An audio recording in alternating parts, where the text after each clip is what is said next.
Oh, where am I? Uh-oh. This is a good start. Where have I gone? There I am. Hello, everyone. It's story time. Oh, and thank you, Sepasai, for the 50 bits. I didn't know Ponika's clay pot could talk. Wow. That's impressive. Also, of course, Yu Kichi has a good Josette emote. That's powerful. That's good. Love it. Okay, so, yeah. We've made it to 100 issues of Sonic the Comic. Can you believe it? I can't. I thought my throat would have gone out before then, but apparently not. The celebratory issue that'll fuse your circuits. Rip-roaring 100th issue. Wow. And yeah, this was released on April 1st. Can you believe it? Yeah. £1.25. It used to be 95p. The joke is the cursed head object. Yeah, well, we're not quite there yet. It will happen. But for now, Robotnik out. Free transfers. Our gift's missing. We've got to alert our newsagent now. There's a decapitated... Oh, Jesus, there it is. Fuck. Oh my god. That fucking 3D face. Oh, legit gave me a jump scare. Oh, that fucking... Don't worry, we'll be getting used to that. So, this is our epic 22-page story, The Final Victory. UK's official Sega comic every fortnight. Again, from the space age of the 1st of April 1997. A pin-up of the head? No thanks. This is... Nobody wants this. Absolutely nobody. Anyway, let's get on with it. Let's get on with our holy duty. Oh, there he is.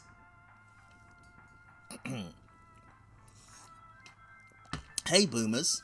100 and still looking good. The ever-youthful STC celebrates its mega centenary issue in style. And to start off the celebrations, hope you like the exclusive set of free STC transfers. There's supposed to be a space between free and STC, that's fine. The 3D head is emote-worthy, yes, but also, no, I would never. Absolutely not. Went past the road to the final victory, you're right. Party on with a whole issue's worth of Sonic storylines. This isn't an April Fool joke, no sirree Bob. He's channeling the spirit of Charmy B there.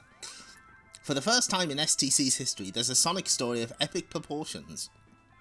The Final Victory, which kicks off the main Sonic strip, continues in Knuckles, meanders through to the Dr. Robotnik story, and finally ends in Sonic's world. Phew, and that's not all. So many boomers have asked for more Sonic posters that there's a circuit-blowing Sonic 3D pin-up. That's right. No, this is the viewers' fault. They asked for it. They were the ones who put that hit upon us.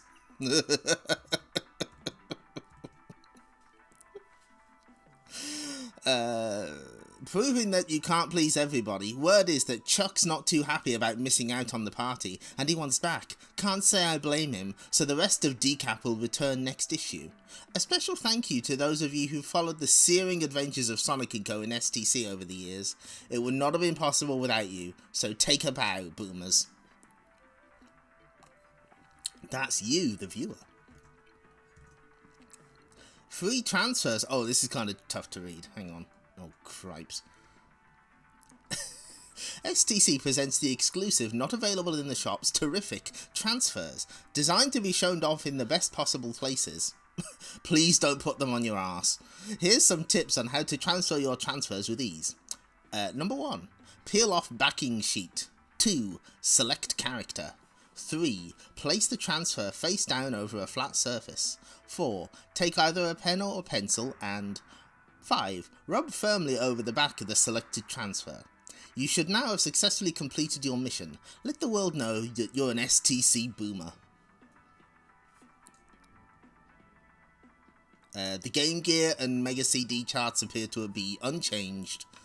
We made it to issue 100 and there's no sign of Sonic the Hedgehog 2. Thank goodness. We've won. Comic Zone, Sonic 2, and Virtua Fighter make their appearance on the Mega Drive. They mean Virtua Fighter 2, presumably.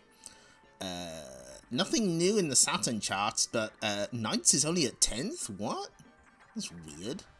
Command and Conquer rising up. And we got Exhumed, Destruction Derby, and Athlete Kings back. Athlete Kings, also known as Decathlete. Okay, so let's get on with it. The Final Victory, Part 1. In a remote region of the Special Zone, Sonic, Chaotix, and Lord Sidewinder and his gang witness an incredible scene. You did it, Omniviewer. You teleported the exploding Black Asteroid to Mobius. So, really, this plotline has been building up ever since Sonic ended up in the Special Zone. When he, when Sonic and Super Sonic were separated. Super Sonic ended up in the Special Zone, so Sonic went over to sort things out. One curse has been lifted, only to be replaced with another. Push MD Virtual Fighter 2, says Sega, on every compilation and mini console possible. Yeah, I mean, it's true. So yeah, this has been building up for a while, and we're finally getting the payoff. I don't get it, Sonic. What are you up to? Look, Vector found out that the explosion is going to cause an electromagnetic pulse that will knock out all computerized systems, right? Well, nearly all the computerized systems on Mobius belong to Dr. Robotnik. But Sonic, now the Black Asteroid has exploded, Super Sonic will be free again. I know that, Omni, so you'd better transport me to Mobius too. Don't worry about Lord Sidewinder and his gang, Sonic. We'll take care of them. Are we ever going to see these guys again? Wait, do we even get to see Biohazard? No, we can just barely see him here at the very bottom of the frame. Poor guy. What's happening? It's the end of the world. Ah, free at last. Now I will have my revenge and destroy everything. Oh my god. Oh, look at that. They've given him so much page space.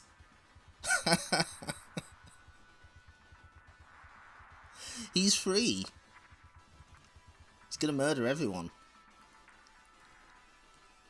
It's some kind of massive explosion. But what's it gonna do to us? Never mind that. Never mind what it's gonna do to us. Look at the badniks. Free at last. I've been trapped inside that badnik for months. This is incredible. If the same thing has happened to all the badniks in the city, then Robotnik's in big trouble. Tails, you okay? Sure, I'm okay. I'm a lot tougher than people think. Bless him. People are always underestimating that, Tails. Even Vermin the Cybernik is affected. All my systems are completely shut down. I've got to find a way to get them back online before those do-gooders think about looking for me. You're right there. You're right there, buddy. I'd start running if I were you. Sonic, you're back. You better believe it, but I've got no time to chat. Where's Super Sonic? Oh, quickly moving on. Above planet Mobius, the floating island is also affected by the electromagnetic pulse. Wait, I thought this was going to be for the Knuckles story. What's going on? No, what's happening? My wonderful biological computer is crashing. So, your plans to permanently combine the Emerald Hill folk with that hideous machine have failed. That explosion, it somehow affected my computerized systems. If I'm going to rescue the Emerald Hill folk, this is my best chance. Knuckles' showdown with Robotnik is coming up in Chapter 2. Thanks, Megadroid. Appreciate it. Meanwhile, in Metropolis City, things are starting to happen. That's good text for a box out. When I'm finished, there will be nothing left of Metropolis City, except a pile of smoking rubble. Oh, I'm not. He's almost got the Flesh Fang thing going on. Almost. We haven't found one operational badnik so far. If I'm right, the electromagnetic pulse will have wiped out every one of them on the planet. I just hope the same thing has happened to Robotnik's machine on the floating island. Otherwise the Emerald Hill folk are... Sonic, what's that? It seems to be getting closer. I was afraid of this. Take cover, guys, hurry. Shrakoom. Ag. Ooh. What about Short Fuse? Where's Short Fuse in this story? Is everyone okay? I think so. Sonic, what was that? Have you forgotten me so soon? Super Sonic. Oh, he's I like how every time we see Super Sonic, he's even more twisted and fucked up. No, I can't do it. I think I'll let you all live. Fazak, I was joking. That's the trouble with you Emerald Hill types. No sense of humour.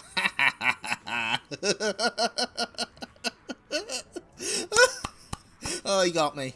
Yeah, he has eye lasers. This is never explained. It's fine.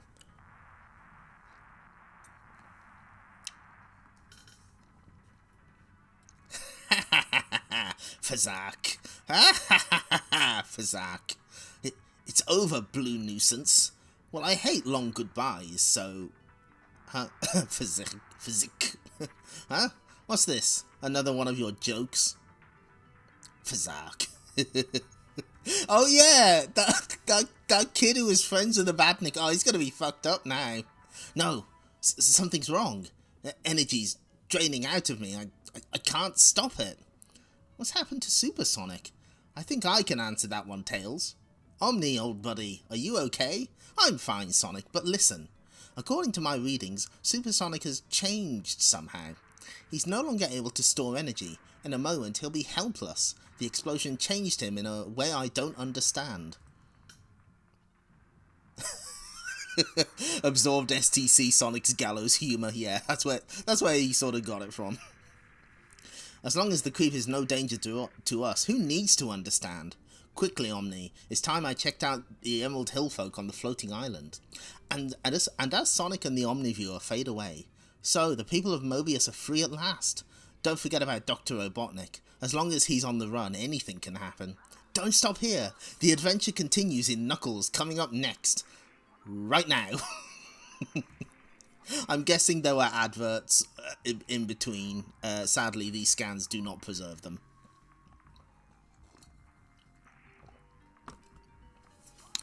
The Final Victory, Part 2. On the floating island, Dr. Robotnik begins to realise just how much trouble he's in. The explosion.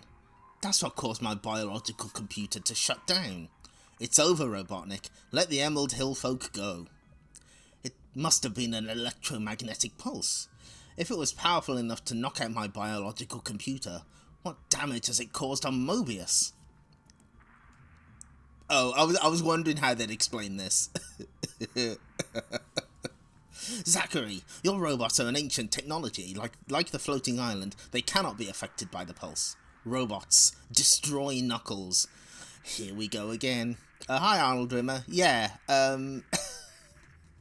like, there's like a handful of pages where the adverts are there because they were sort of like half a page and there was other stuff on them. But they're mostly taken out here, which is a bit of a shame. What I'm always shocked about is whenever I get like an American comic or games magazine in particular, there's like more ads than content. It's weird.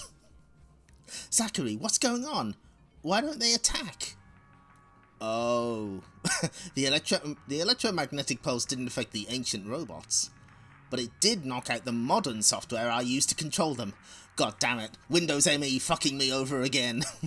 Then use the weapons I gave you. Destroy Knuckles. You're gonna have to be a lot faster than that, Zach. Shrek. Oh, jeez.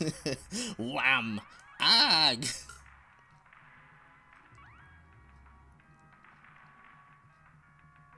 Oh, were you meant to hear Robotnik in this as Long John Baldry? That's a good question.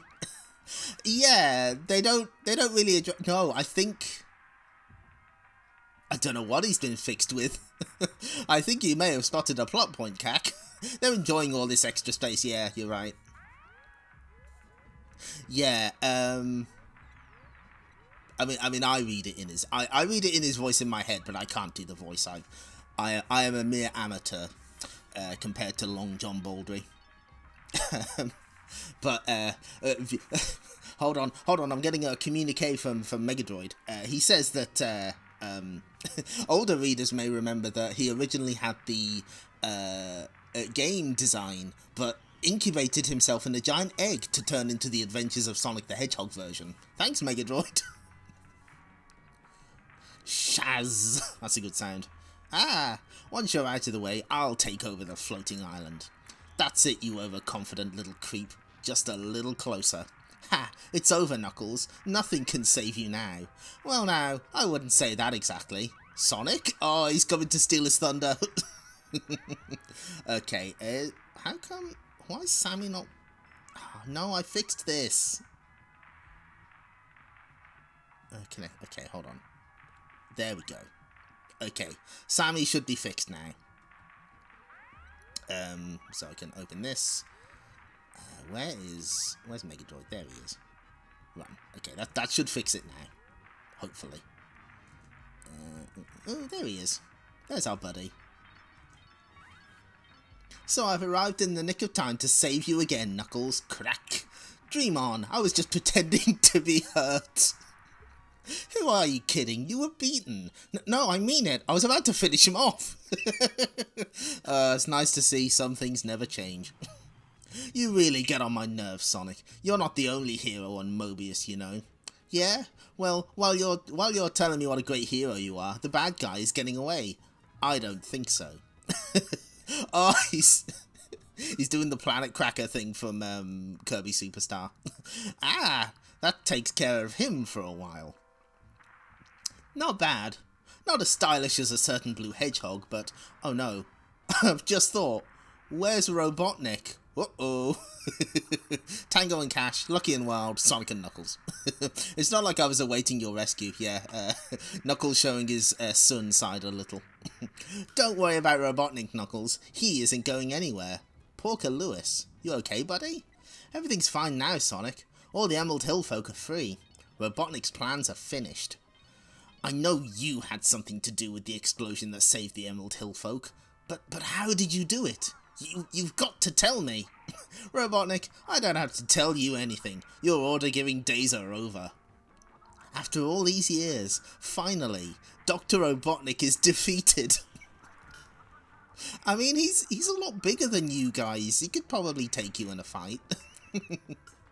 Also, I love the jacket on this dog. Very good. We may have captured Robotnik, but something tells me this isn't over yet.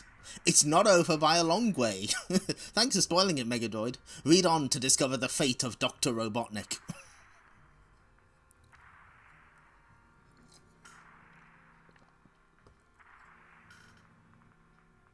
The IDW comic has Robotnik throwing the cast around like ragdolls. Oh, that's cool. Yeah, he's, you know, he could master sumo wrestling like the Kingpin. You know, maybe it's all muscle. We don't know. The Final Victory Part 3. Having used the Omniviewer once more, Sonic brings the scowling, defeated Robotnik, Dr. Robotnik back to the Metropolis Zone. We must be dreaming. Robotnik, beaten at last. You better believe it. This is the real deal. There's so many good faces here. I like the little kid with the trooper helmet on. We got like a weird ostrich thing. Nothing to say for yourself, Egg Breath? Bah! The sheep impersonation needs work, big guy.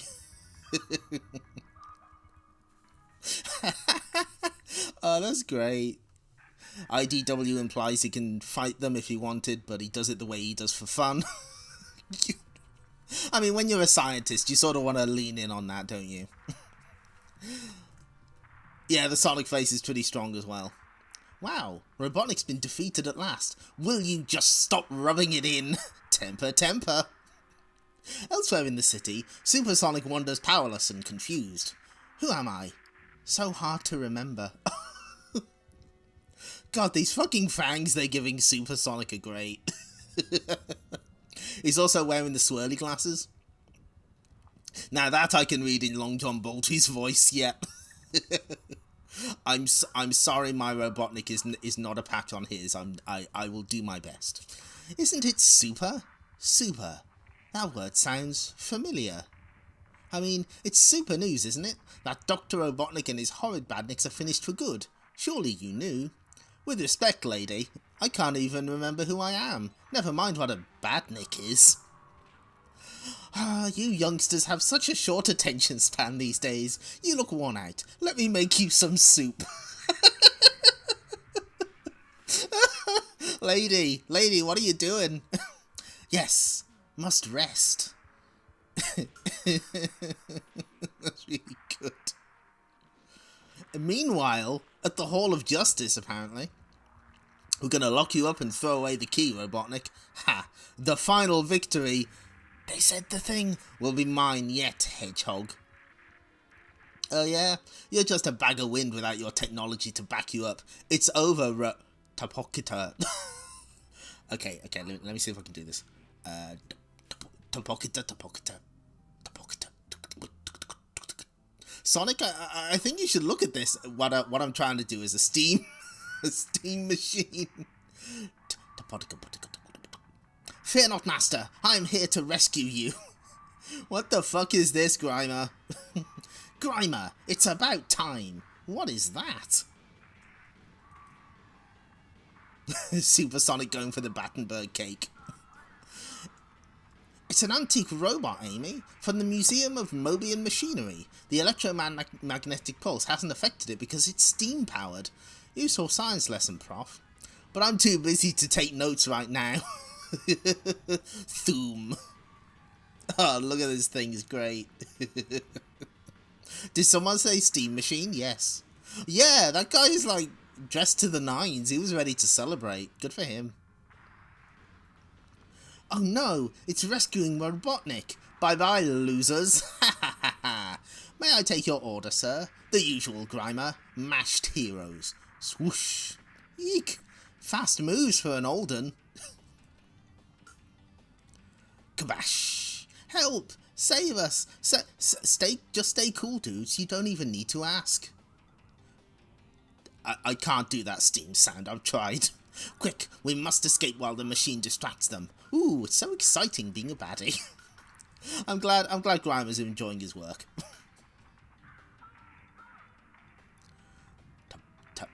Topokita. I've had enough. I refuse to be beaten by a robot who's ready for the scrap heap. Topokita irk. Vavavoom. Time I reminded this thing that the age of steam is history. That's right. Oh. Oh, I'm not keen on that Sonic face. Grimer didn't try to take over and like Snively. Yeah, Grimer's loyal. Grimer isn't a shitheel. That steam machine was a valuable antique. And now it's a construction kit to keep you busy on a rainy day. Bad news, Sonic. Robotnik and Grimer got away. Then we must catch them, Amy. If they get their technology back online, we're all finished.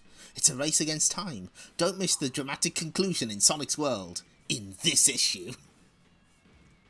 But before that...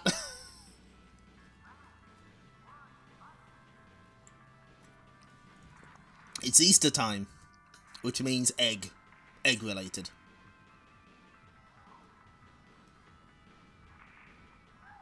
Wait, what? Hold on.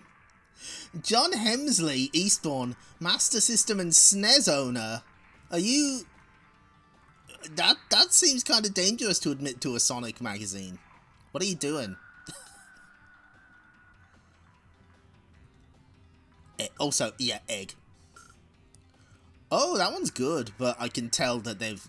I know exactly which issues they've taken those from. The Yokels Party. Man, why would you say you're a SNES owner?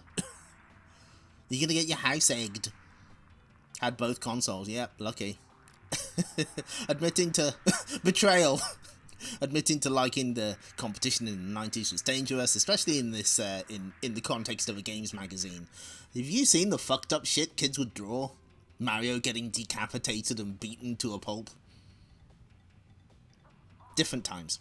Anyway, Sonic's World, the final victory. Hopefully they explain what happened to what's his face, Short Fuse, because I haven't seen him. Sonic searches the streets of the Metropolis Zone for the escaped villains, but with no luck. Whoosh! I thought a guy of Robotnik's size would be easy to find. Rude. Any news, gang? We've searched every street. There's no sign of Robotnik or Grimer. I found one villain. Vermin the Cybernik had his powers blanked out by the electro thingy too. Good to hear it, but he's not the dude we're after, Pixel Brain. Oh, you can see his eyes in there. Yeah, I know. Well, to be fair to John Hemsley, they don't have a Mega Drive, they have a Master System. So they're not quite on that level, but yeah, still they're pretty lucky.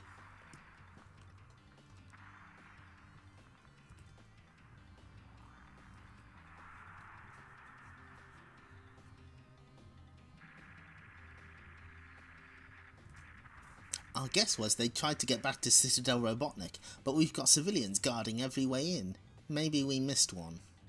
Of course, the sewers. Those creeps could get anywhere by going underground. Yuck, smells nasty. You're not going to follow them down there, are you, Sonic? What, and ruin my sneakers?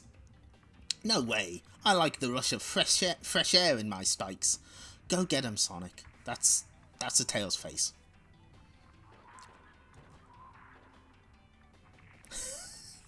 I don't think we've ever had one. We've never seen a reader who owns the mysterious multi-mega.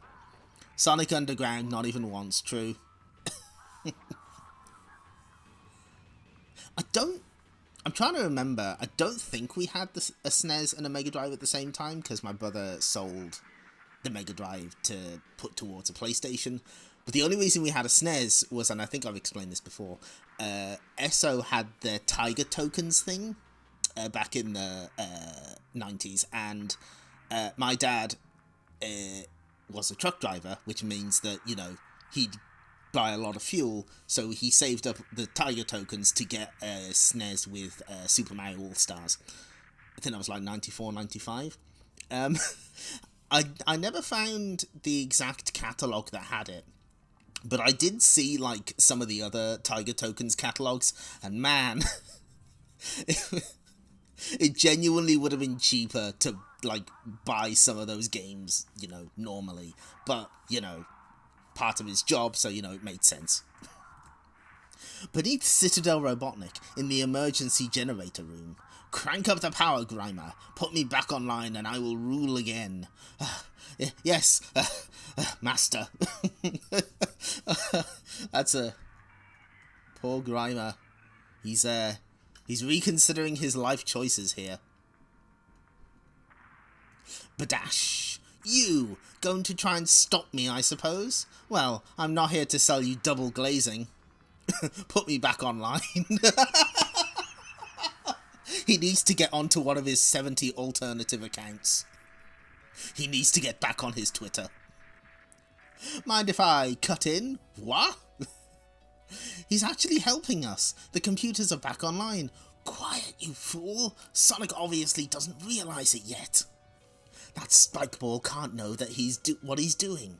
In seconds, my weapons will be powered up and I will exterminate all those who dared to oppose me. Vum vum vum vum vum. Bzzzt, foom. Yeah, Sonic knows exactly what he's doing. He's overloading the power core. Oi, Hedgehog, no! Oh, fuck. Oh, okay, hold on. Harry Enfield, oi, no.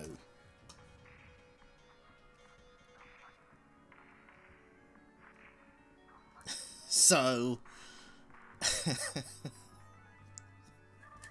this is a reference to a Harry Enfield sketch. Frank Doberman, whose whole thing was saying, oi, your name, no, as in now. It should be from Harry Enfield and Chums. Hold on. We should have recurring characters and sketches. Here we go. Bear with. Doberman. There we go. You'll find this in the the section entitled The Self-Righteous Brothers. I think.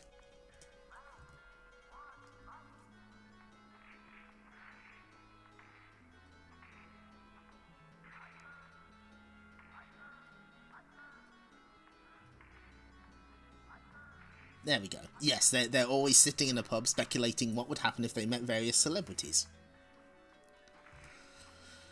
Apparently, fans of the comic did not appreciate the reference because it kind of took them out of the story. Oi, your name? No! The last guy who tried to sell double glazing in this comic got turned into Chuck D. Head. This is the first time Kid Me was like, I understood that reference. Oh, bless you. Some of the references that they throw in here are pretty weird. How many times have I had to explain Noel's house party for this stream? But that's fine. Everything's going to blow. We've got to get out. No, my beautiful citadel. Crack-a-doom. Oh, look at that. Yeah. Oh god, like the eyes all fucked up. This is great. Oh yeah, I remember. Yeah, he did do that for Hula Hoops advert. That's right. Yeah, it's not a working designs one. That's true. Yeah, I understood the JFK reference, don't worry. Robotnik's not going to be happy about that. He said he wanted more power. Some people are never satisfied. Phew, how did you get out so fast? I'm Sonic, remember? It's what I do. The days of Robotnik's evil influence are over, dudes. You're free at last. Yahoo! Coo! I'll miss Ding Miserable. Cat? Cat, are you doing okay? Do you want to talk? You doing alright?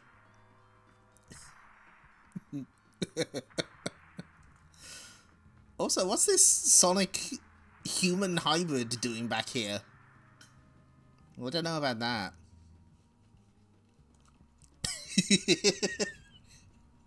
That guy is relatable, yeah. Enough speeches. This is VR day. That's victory over Robotnik. Let's party. I bags the first dance. To bags something is to call it first. It's like calling shotgun. But on the edge of the city, I don't suppose you had it insured. I kept meaning to, but with one thing and another. Oh well, helping you dominate a planet was fun while it lasted. You're talking like a loser, Grimer. This isn't the end. It's not? I want revenge, Grimer. Sonic and the people will pay for what they've done. I will make them regret this day for the rest of their lives. The end. For now. But stick with STC for more hyperactive Sonic fun every fortnight. We are VR Day. That cat is an emote. I'll miss being miserable while smiling.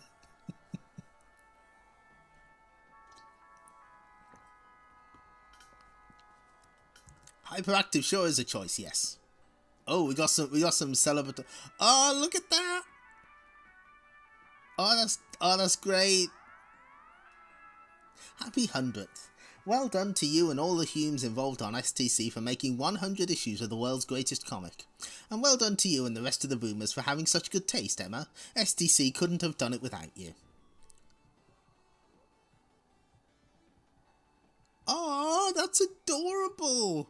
Here's a photo, see left, of my wall which I painted all by myself. Honest. It took me about 5 months to finish and I drew every character separately by studying them in the comic and then transferring them to my wall. Hey, they did a really good job actually.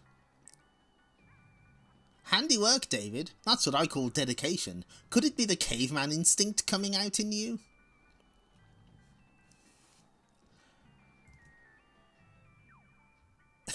Yeah, did they... I don't even know what the... Oh, that's right. Didn't they actually kill off Robotnik in Archie and then, like, bring him back?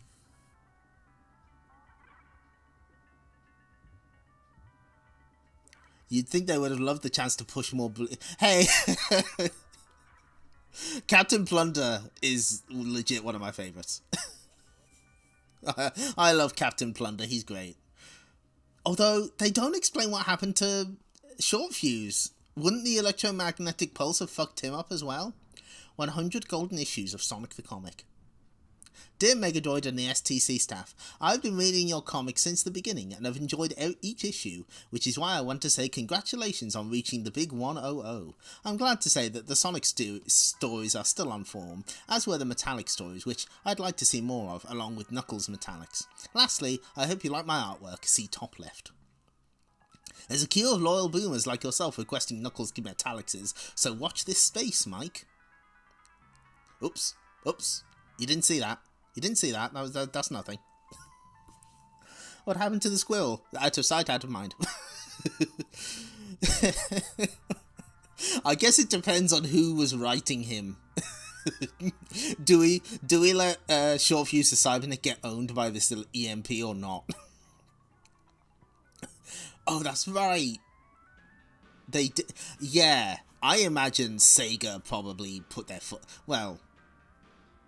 Then again, you know, they let Archie kill off Eggman. But I imagine Sega may have been like, yeah, make sure Robotnik sticks around. We don't want to kill him off. Because then we won't have games to sell. Now, so, okay, we're going to go all the way back to, there we go, okay.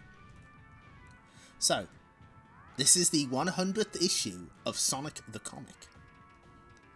It's been quite a road, hasn't it? We've been quite busy. So there's been a lot. So what I've constructed is I've made a short survey, shortish, that if you are so inclined, you are welcome to fill out. There's only 4 questions. It'll just ask, what's your favourite strip of all the Sonic the Comic ones? What's your favourite Sonic story original character? If we did the ones from the other stories, we'd be here all night. There's already like 100 options. So I was like, we'd better limit it to just Sonic. And also any thoughts on Sonic the Comic and what you'd like to see in a future read-along. This is not the end of Sonic the Comic, mind you. We are going to continue with it, just not right now. We're going to take a little break from it. Originally we were going. This was going to be it. We were going to do a hard cut here and stop reading Sonic the Comic. Upon further reflection, it turned out that most of the Amy and Techno stories are in the sort of back half of the magazine's run, and due to various circumstances with the comic itself, it won't take nearly as long to get to the final issue, which is like something like 184, 185. For reasons that will become apparent. But for now, if you would be so kind, here is the Sonic the Comic STC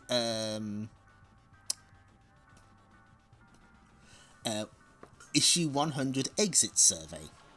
Now, there is something else that you might find useful. I've constructed, very shoddily, I might add, a page that lists all of the characters that are on the poll with a brief image so that you know what they look like. And also, where applicable, the issue number that they debuted in.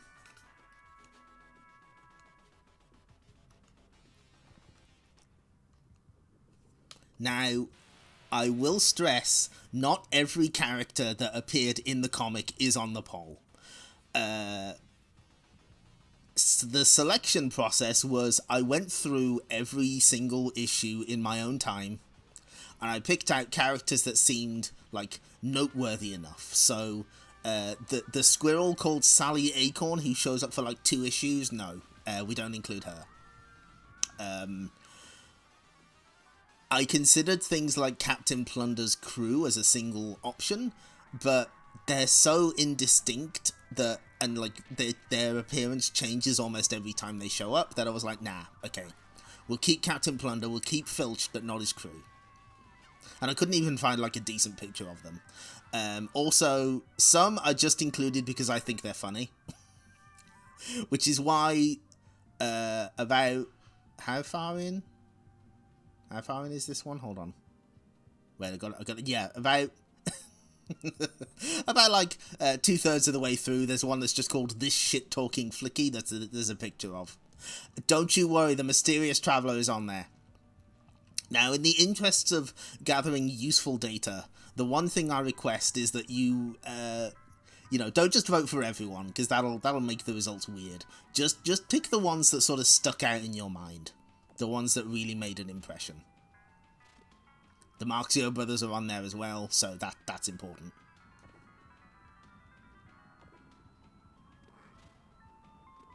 Who else did I put on this fucking thing? I can't even remember. Oh yeah, Knuckles Pterodactyl. I had to put that on there because it shows up like surprisingly frequently. But yeah, there we go. I also like didn't include. Oh, you've got a point. Rage Quitter, you see. In the interests of fairness, I had to provide every different strip that showed up. I couldn't leaving Pirate STC out would be the coward's way out. And yeah, for all we know, the mysterious traveler may have shown up like multiple times. We don't. He's just that mysterious. What issue was he in again? Hold on. Also, some of the issue debuts may be inaccurate. I'm not sure. I did check most of them, but like by the 70th entry, I was like that. My eyes started to blur over a little. Yeah, he was issue like 32, I think. Yeah, 32. That was a busy issue. That had Cam and Bert, Nuts and Bolts. Wow. Oh wait, no, Nuts and Bolt was 35. My mistake. Mysterious Traveler and Cam and Bert is not bad. I'm certain like some of these entries you're gonna be like, who the fuck was that? And I only included one-time badniks if they were really, really funny, like Mr. Blobnik. But it should be like a good spread of characters that helped define the series. There has to be a loser in the polls, that's right. There has to be a... It is actually... there are a lot of really good characters. Oh, Rage Quitter, the Barf was like my favourite. Oh, thank you, Swad Guy, for following. Oh, and that guy NM, thank you for following as well. Sorry, I was busy talking about characters in Sonic the Comic. And yeah, please resist the urge to vote for Tantrum as a joke. Unfortunately, joke votes count the same as real ones.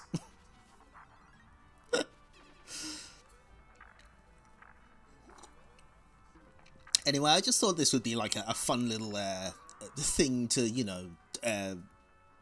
to take a look at. I'm curious as to what the people think, and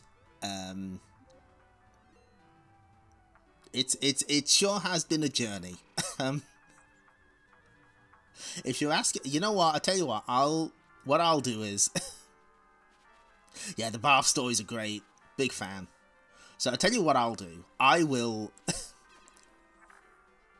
fill the survey in myself right now. So I'm not gonna like count my vote. I'm just gonna like read out which ones I would vote for. So I would say Sonic the Hedgehog. Obviously, you got to vote for the Sonic strips. Were consistently pretty great. Tails, the Flock stories with Tails and the other ones. The Nameless Zone ones were fine. but I think the Flock was my favourite. It's a real shame they never go back to it, because I thought that was really interesting. The Knuckles stories are pretty great.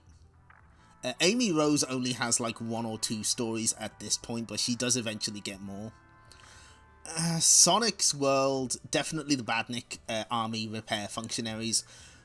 I still don't know how I feel about Short Fuse. I think a lot of it depends on who's writing him, whether they want him to get owned that day. But I think we can all agree that Techno the Canary is 10 out of 10. No notes. Captain Plunder, obvious. Big love for Captain Plunder. He's great. The Mega Droid comics were kind of cute. Shinobi started out pretty strong, but then it kind of got really weak. Like, it's less consistent than some of the other strips. That last storyline, I remember just being kind of a damp squib. Very, very kind of American comics influenced, and they didn't really do a great job with it. Legend of the Golden Axe, great. Yes, absolutely. 10 out of 10. Even the writers don't know how to feel about Short Fuse, is true. I loved the Golden Axe stories. They were great.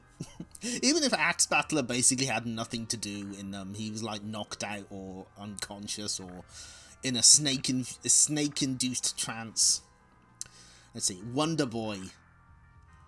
Yeah, Shinobi deserved to be better. Like it starts out really good. Like, I remember really enjoying those early ones, and then it just kind of tapers off a bit.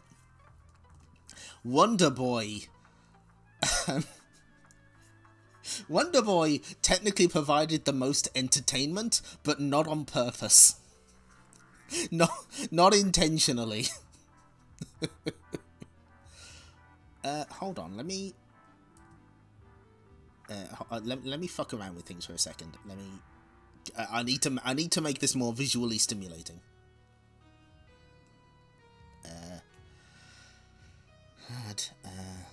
Browser. Oh no, you just added a browser source. Thanks. Can I do it like this?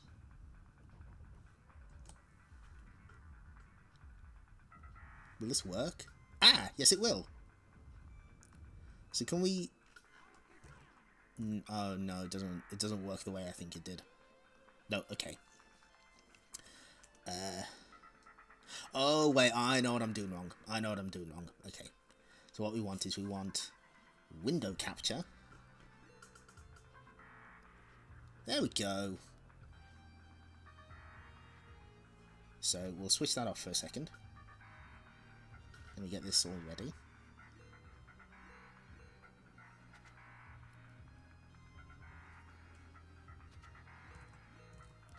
Okay, and we crop it a little there. Shove it over here.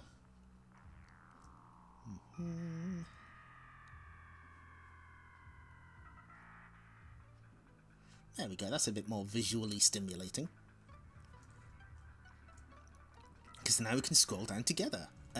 What I can do is I can capture cursor. So can you see my little cursor? Is it moving about? Oh, there it is. Hello. Okay, so let's see. Wonder Boy. Wonder Boy was technically entertaining, but not for the right reasons.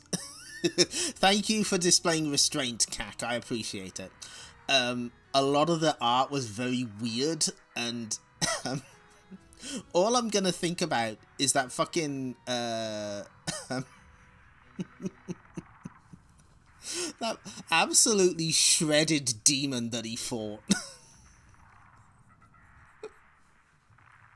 There was a lot of extremely good and powerful faces in Wonder Boy. So I don't know how I kind of wish there were more of them. but it's not necessarily good. Kid Chameleon, way better than the Source game. Like, I was shocked at how good this was. Aside from some dodgy dialogue from the Red Samurai persona, like, it was really funny. Casey threatening to call Childline because his mom doesn't want him playing on his Game Gear. the school bully turning into a definitely not a Nazi. And the fact that the story went ultimately unfinished. That poor kid's still trapped in Wildside. So, I would kind of vote for that one. Streets of Rage, 10 out of 10. Streets of Rage, like, blows almost everything else away. It is so good. And, like, incredibly violent, all things considered. I'm amazed they got away with some of the shit they did in this one. Dude gets dunked into molten metal. Cops get punched in the face. And actual swear words.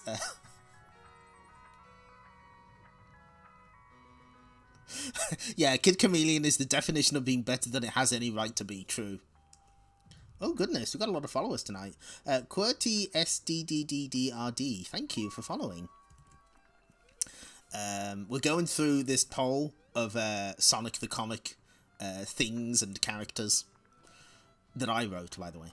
Decap Attack, I like Decap Attack. It's clearly like an outlet for some of the writers and artists to just draw the gnarliest shit they can think of and get away with it. It's great. Echo the Dolphin. Ooh. I kind of like how absurd it was. Like, there was that scene where the polar bear helps Echo and it gets a fish for it.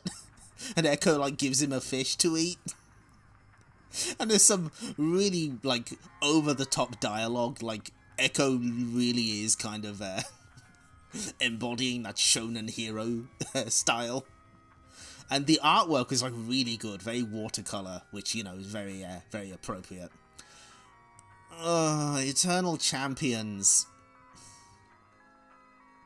I'm gonna say no on that. It tried to be too X-Men. Like, it doesn't really follow the story. Like, it follows the basic tenets of the game's storyline, but they're, like, all working together. And I get why. They kind of, I guess they wanted, like, something like an American comic, but it doesn't... it was whatever. Pirate STC, I'm not talking about it. Mutant League really surprised me. This was really good. X-Men. Yeah, it was more like it was trying to be experts, you might say. Oh, very good. Tried both too hard and not hard enough. Yeah, what was the big crisis in Eternal Champions? Nobody actually knows. I think you're right. The Larson story was good, probably because they only had like 2 characters they had to deal with, whereas in the main stories they had like 9 of them. No, you should elaborate on Pius. I refuse. Yeah, as soon as you said they tried to be like the X-Men, I knew you meant they made them like a team. They did. They were fighting crime in a future time. And yes, your shining moment, the opponent. Oops, nope. Nearly opened my Twitter there. That would have been a mistake. I tell you what, I can actually, I think I have like a... I tell you what, switch that off for a second. Hold on, wait a minute.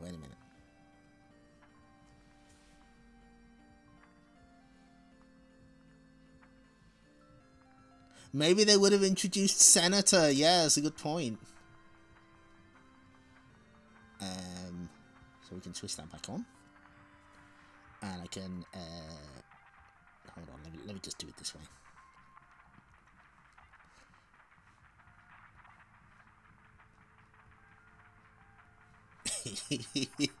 This was made after we read through the Eternal Champions special, which was just all Eternal Champions stories because, you know...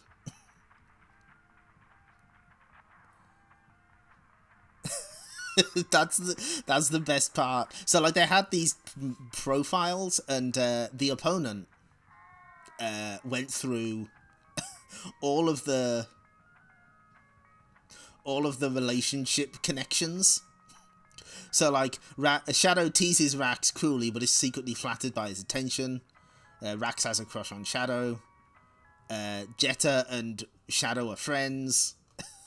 And then Blade is just... There are no listed connections for Blade. That's great. It's really good. So yeah, big fan of that.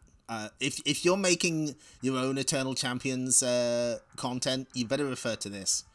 It's official. Nobody likes Blade. Oh yeah, they should have had Crispy and Hooter in as Badniks. That would have been good.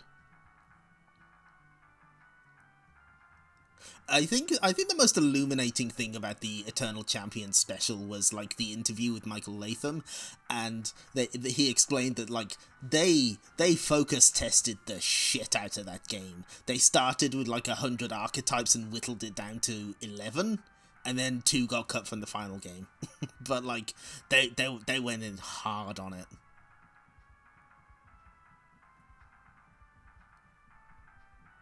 So yeah, what I was saying was Mutant League. Like, you would have thought this would be bad, but it's actually like, it was really entertaining. It was very silly and over the top, a bit like Chuck Rock in a way.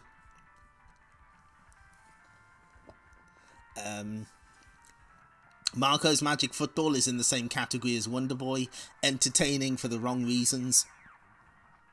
Mostly the scene where Marco gets fucking shot by a sniper, but it's fine because he's got an extra life because this is a video game comic.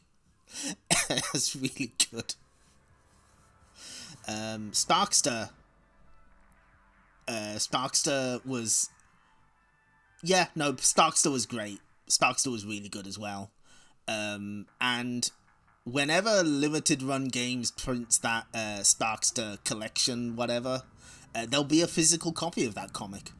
You got your votes in. Good. Excellent. Thank you. Finally, we have Shining Force. The opponent says something about this that I find interesting. So, the opponent says, my favourite of the non-Sonic stories is actually Shining Force. Really like the outsider perspective of relatively mundane things in our world being reckoned by people who don't have anything like it and making up different names for it. Like, they do have spell names for the operation of the nuclear bomb that shows up. So, you know, that's... I agree. Oops. Ooh, wrong button. Almost done with your survey. Okay. Thank you. Thank you for... Thank you for humouring me on this. I'm just curious to see what the results could be.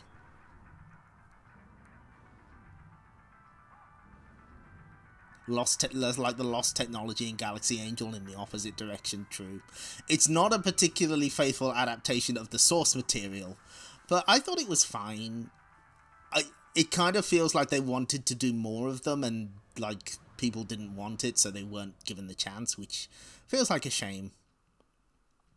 That's a bit of a disappointment, but oh well. Ah, shit. Okay, there was a survey question I forgot to ask. I should have asked what Sega game would you have liked as a... Can I still edit this survey, or is it too late? Ah, never mind.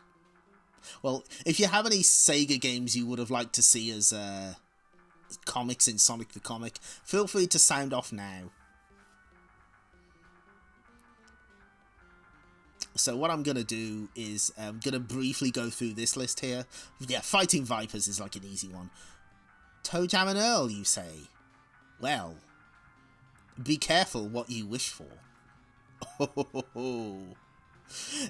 You know, I had the exact same thought, Bobinator. Like, Comic Zone sounds like a slam dunk, right?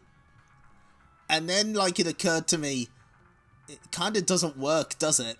Because you're a comic within a comic. And it just gets really confusing. Some good suggestions here. Fighting Vipers, Dynamite Heady. Alien, oh my god, Alien Syndrome would have been sick. I guess that would have been like Master System era. But I would have had like, I would have taken Alien Storm. That would have been great. They'd have been able to draw some gnarly monsters. Ooh, Phantasy Star 4, yeah. I'm shocked there was no Phantasy Star at all. Like, we did get those games over here. It wasn't like a Final Fantasy situation, but you would have thought. Anyway, so quickly going over, I'm only going to highlight like characters that I really, really like Obviously, you know, Johnny Lightfoot and Porker Lewis are great. I really like the supersonic interpretation here. I know it's divisive. I know that there's some people who fucking hate it.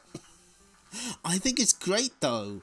It feels very much like, because if you think about it, there's no real explanation for supersonic in the manuals for these games, right? All they really had to go on was his appearance in Sonic 2 and Sonic 3. And he does look kind of a little scary if you just look at the pixel art. He's got that wild hair going on. And if you're not familiar with something like Dragon Ball Z, it might come off as a little scary. So I can...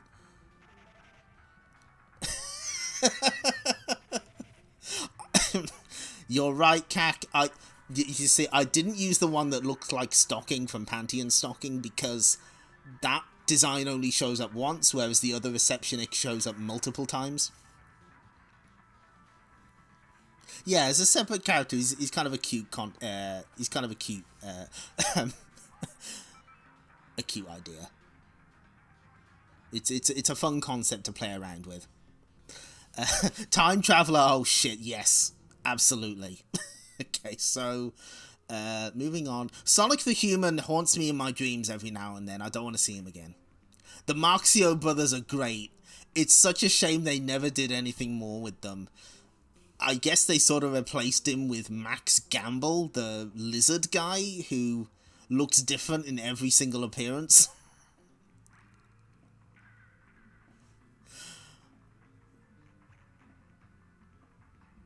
Yeah, like he was there and he was gone, but we saw that issue. We saw the horrifying scene of his mom trying to feed him an egg. We've seen things. Grimer, pretty great. It's nice to have like a little horrible sidekick for Robotnik, and he does his job pretty well. Yeah, a bunch of reformed, well-meaning idiots would have been good. They'd have had to keep the cigar, though. Receptionist doesn't appear very often, but is used for some good comedy relief. Did Archie do the separating supersonic idea? Was that, like, later on? Why does Chivo hate Grimer? Oh, he's cool, though. Some of the other artists' interpretation of his mouth is a bit scary, but no, I'm a big. I like Grimer.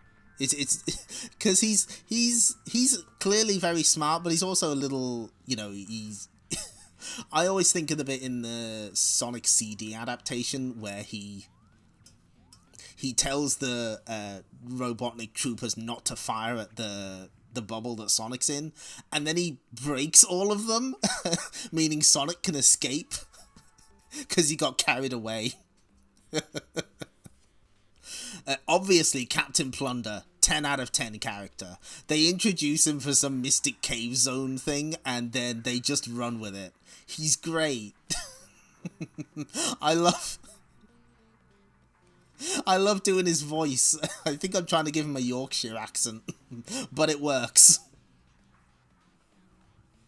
Captain Plunder absolutely earned his status as recurring character with his own comic strip. Phil Cheese, he's fine.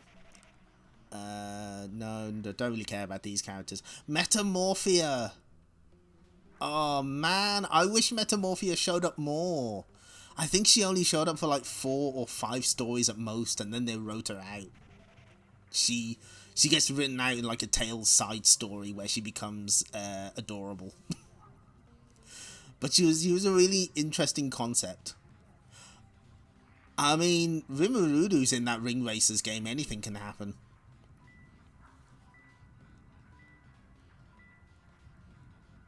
Yeah, they didn't. It's an interesting character idea that they didn't really get to do as much with as that I think they maybe wanted.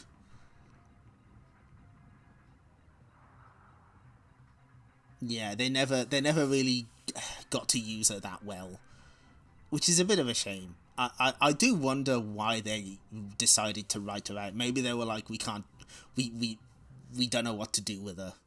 bit of a shame. Mysterious Traveller, obviously top tier character. Camembert Badnik army repair functionaries, they're great. I love them. They're so dedicated to Robotnik and fixing his shit. Their stories are really good, and there's only 2 of them. Why? I wanted more of them. They're so good. This is all the Nuts and Bolts, Seb, the Flock, and Sulfuric are all the Flock story. Nuts and Bolt is kind of a neat villain for Tails, because Tails constantly says shit like, I wish I knew I wish Sonic was here to tell me what to do, and that sets Nuts and Bolt off, which is good. You used the S word, and it's not shit for once. Again, that's another one where they like did 2 stories and then they never came back, which is a shame. Okay. Short Fuse the Cybernik. How do we feel about Short Fuse the Cybernik? I think he got maybe more interesting as time went on. I liked the idea of him being with the Freedom Fighters, and then Amy's like, you're too much of a maverick for us. Get out. He is a little whiny, yeah.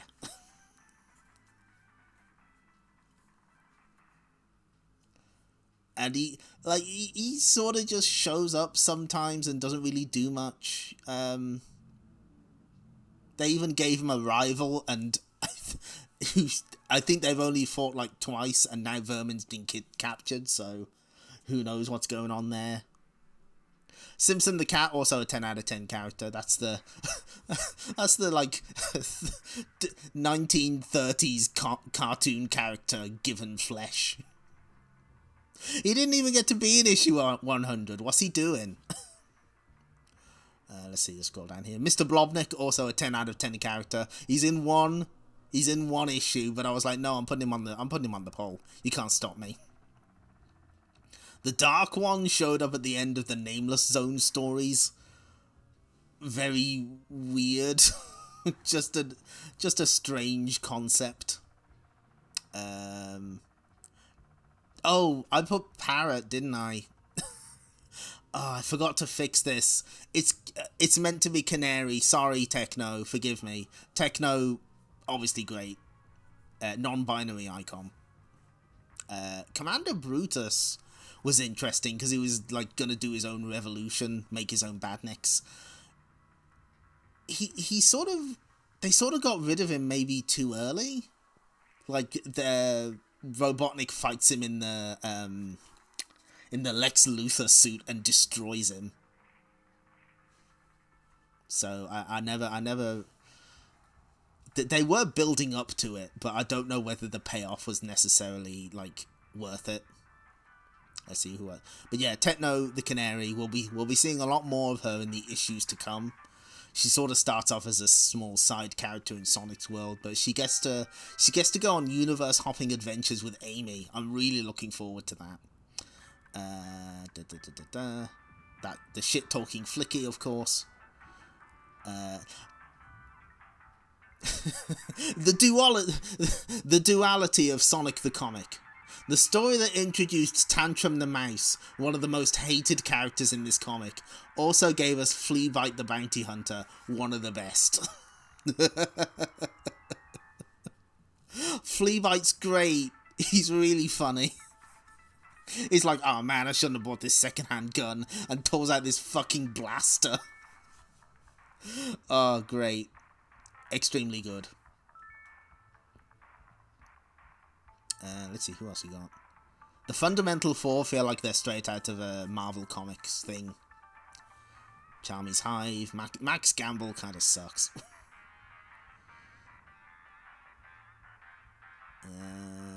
Lieutenant Furor is the dog cop with the eye patch and the cigar.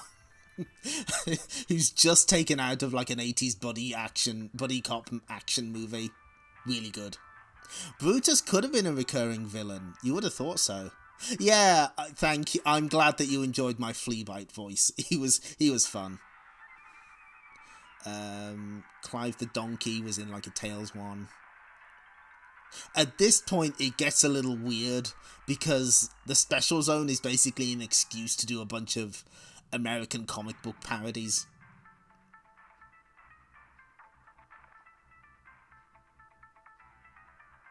Vermin, Richie Rover, the kid who jumps out the window.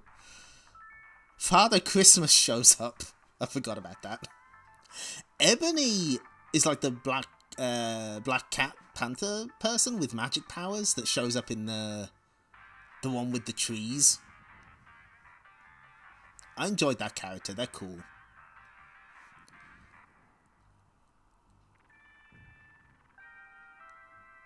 Yeah, okay, that covers like the big ones that I wanted to talk about. Okay, so we'll switch that off for now. And delete that. And delete that. So, yeah. enjoy voting. But you might notice that it's we haven't been streaming for that long, and we're kind of done with Sonic the Comic. See, I only wanted to read the 100th issue today. But that doesn't mean we're done.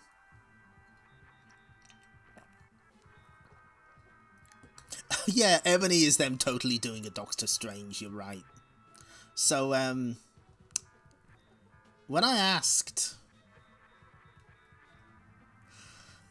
earlier what comics, or what games people would like to see as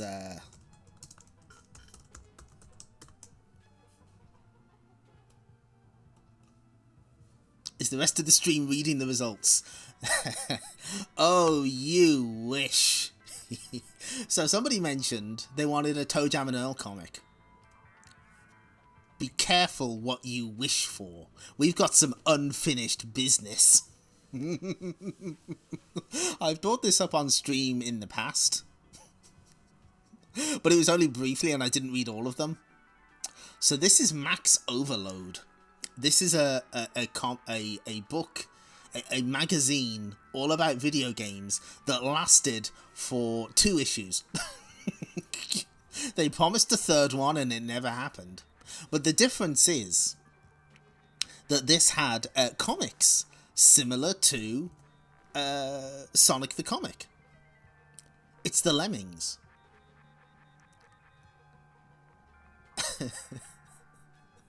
They're cute, they're cuddly, they're killing themselves. So this is from March 1994. Life's a beach for Greendog. Stone Age stupidity with Chuck Rock. Funked up fun with ToeJam and Earl.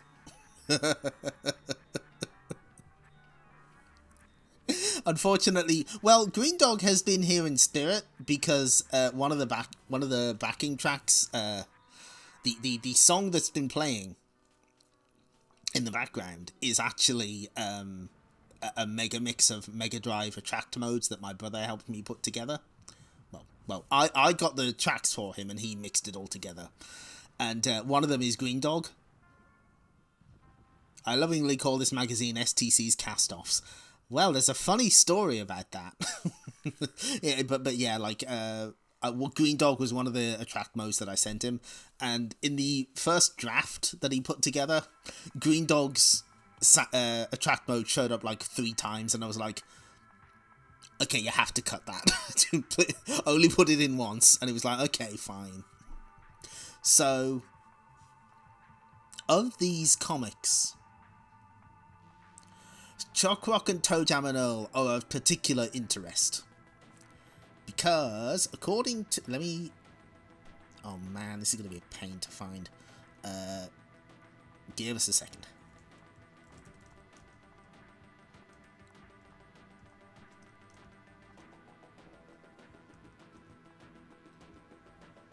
Sonic the Comic mailing list. Here we go. So, this is an important piece of Sonic the Comic lore that we're about to see. Let me just pop that here. Let me just open this up so that... Here we go. So if you take a look through here and mention it, there's lots of behind the scenes stuff.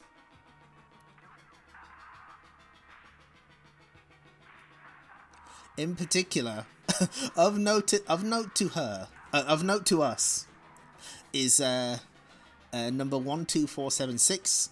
Roberto Corona talks about how the model sheets from the Sonic 3D era, which restricted the artists in how they could draw certain things, e.g. the rule that Sonic's pupils must always make contact with his brow.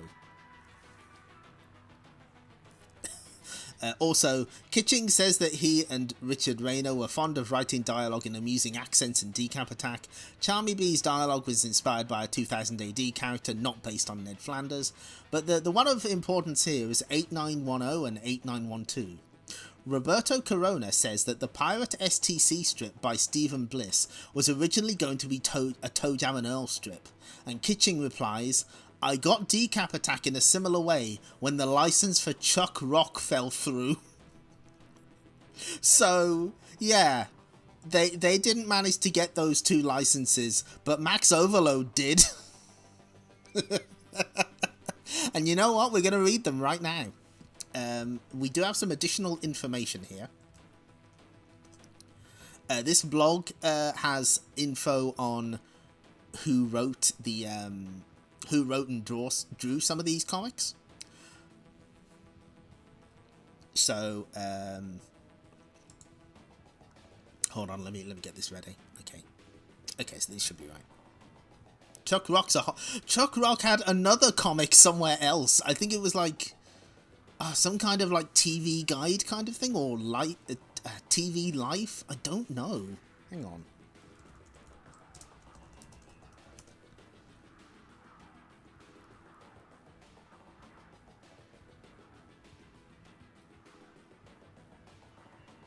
Oh man, this is gonna drive me nuts. What are you... no, that's not it. Here it is. Here we go. Okay. So, this was from a magazine called Look In. But only the final issue is preserved, apparently. I tried to find scans of this book, this magazine, and had no luck. And you can see Chuck Rock seemingly drowns at sea. Prime Minister John Major is at his funeral, but it turns out he just washed up ashore somewhere else. Push Chuck Rock like he pushes rocks. Yes. So, oh god, I'm putting this off, but we can't evade our fate anymore. The Dirty Pair are back. Oh, this one has adverts, by the way. The Dirty Pair are back, and Manga Mania's got them.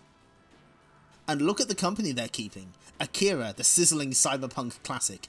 Demon, a chilling samurai epic. Free Dirty Pair postcard with Manga Mania number 9. On sale 10th of February 1994. So yeah, this was, I believe... Yeah, this was, oh, what's that logo in the corner? Who's trying to muscle in on the video game market? That's right. Dark Horse International. This is a Dark Horse joint.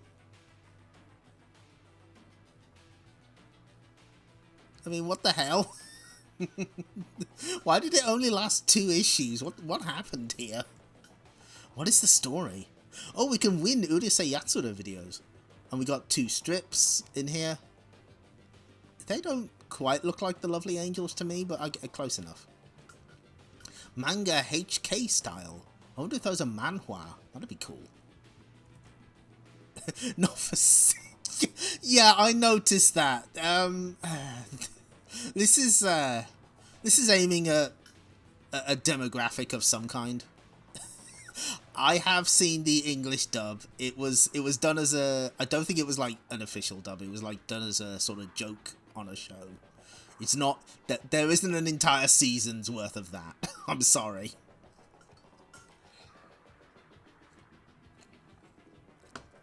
So we're not going to read all of this. We're going to look at the... What we're going to do is we're going to look at the comic strips in each of these first, and then we're going to go back and see if there's anything of interest elsewhere. But I want to get the comics done because... hold on. So, the Lemming. Yeah, it was one off for a Japan themed night on BBC Choice, BBC 3. Thank you, Hokuto no Shock. I'm glad. I'm glad because I knew it was something like that, but I couldn't quite remember. But I'm glad we got someone on tap for that. So the Lemmings comic was drawn by this blog page has all the info we need. Based on Lemmings, drawn by Graham P. Manley of Judge Dredd and Dice Man and Near Myths fame, and written by Dick Hansen, Aliens Predator. So yeah, they got like Dark Horse alumni to do some of this. Lemmings. Good evening, readers. I'm glad you could put down your control pads long enough to attend our biology class. Today's lecture is going to look at one of Mother Nature's most ridiculous and most reviled and perhaps most... Today's lecture is going to look at one of Mother Nature's most ridiculed, most reviled, and perhaps most misunderstood creatures. Welcome to the wonderful world of lemmings. From the University of Wyoming.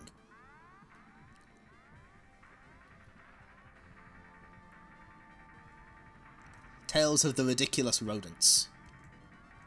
Hold on, Ellie DeVille was a letterer in Sonic the Comic as well.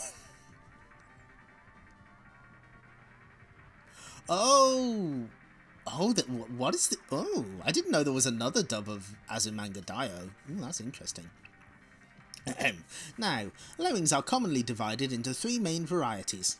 The Lemmus lemmus, or Norwegian lemmings, first described by Linnaeus in 1758, and also known as Meodis lemmus.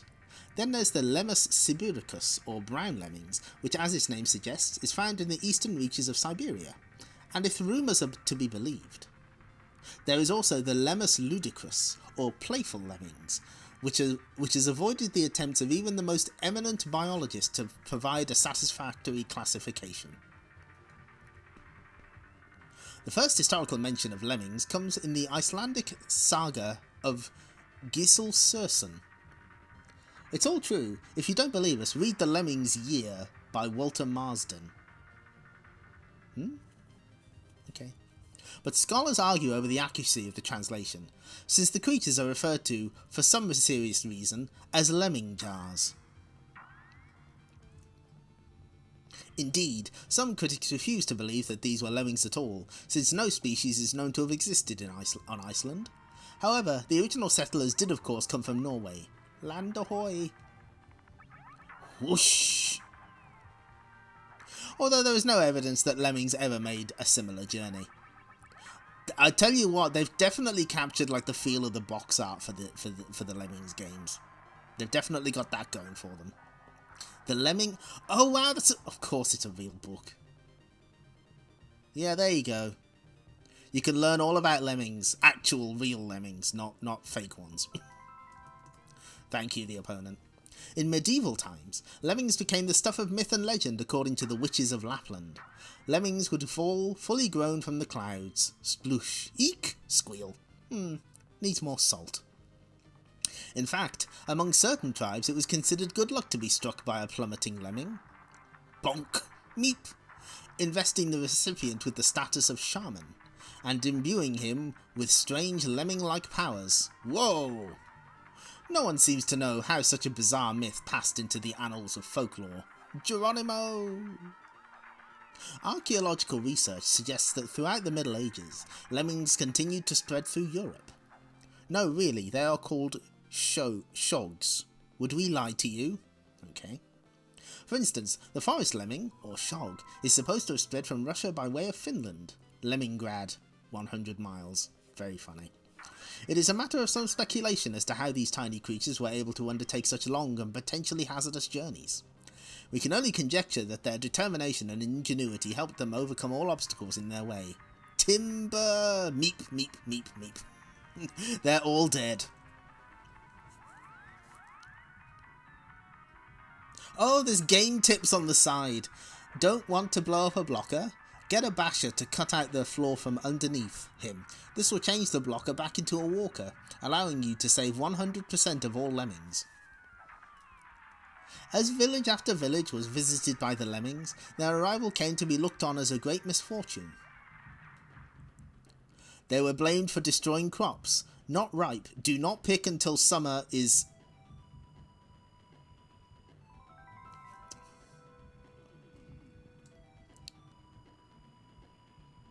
What? Do not wait until summer is...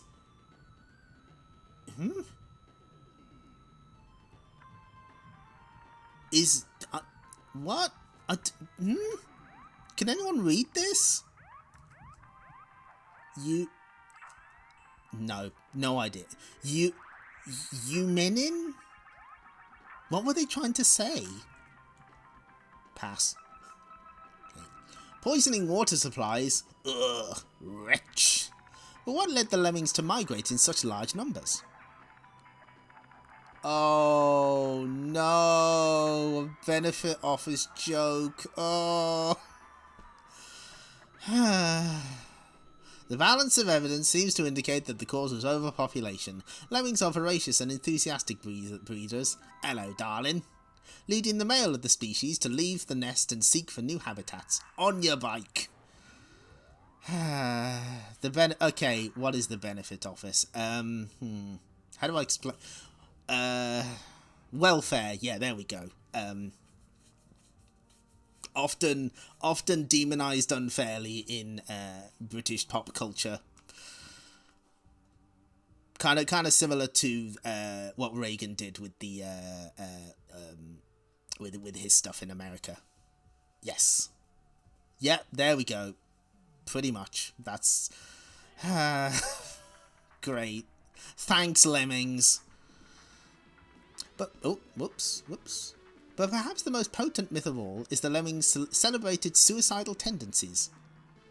Jesus Christ! Beachy head, depressed, life not worth living, ring the Samaritans on... Samaritans, UK-based charity used for suicide prevention and other things. As their migratory instincts bring them inevitably towards the open sea. Ready? Let's go. But why such happy, delightful creatures should display so strong a death wish is one of Mother Nature's greatest mysteries. Stroing, sploosh, boing, wow, splash, wowee, yippee. Perhaps we shall never know. Thanks for the misconception, Disney, yep. Okay, well, sorry you missed the ToeJam and Earl, but thanks for stopping by, Arnold Rimmer. Appreciate it. Oh, and thanks for stopping by, Arnold, Bobinator. Thank you. And so, class, on that sad note, we bring our little talk to its conclusion. And I would just remind you that whilst evidence abounds to confirm the existence of other species of lemmings, no convincing proof has yet been presented to satisfy the scientific establishment that Lemmus ludicrus is anything more than an elaborate hoax. Lemmus ludicrus. How absurd. Bonk. Ouch. Meep meep. Meep. The end. He's dead.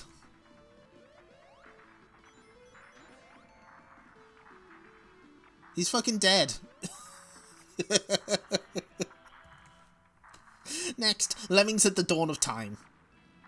Ooh, it's big. It's bad. It's beautiful. Japanese comic strip artwork to die for. Ooh, is that Appleseed? Oh shit, it is.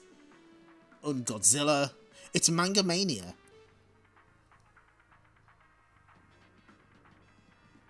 Plus anime, manga, and gaming news, reviews, and interviews. All this and the Sumo family too? Subscribe. So we're gonna skip past the game review stuff for now. We might come back to it, but we're gonna focus on reading the comics.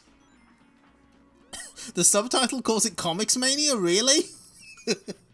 Oh, that rules. Oh, that's great. Good.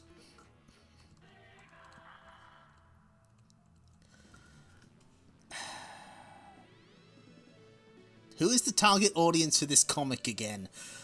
I mean, that's a very good question, the opponent. I don't know. For the planet Funkotron, spelled wrong. It's Funkotron. The righteous Rapmaster rocket ship was cruising a whole new galaxy. Let's spread some funk across the universe. Hold on, TJ. We're gonna swerve. Ah. Now we're turning downside up.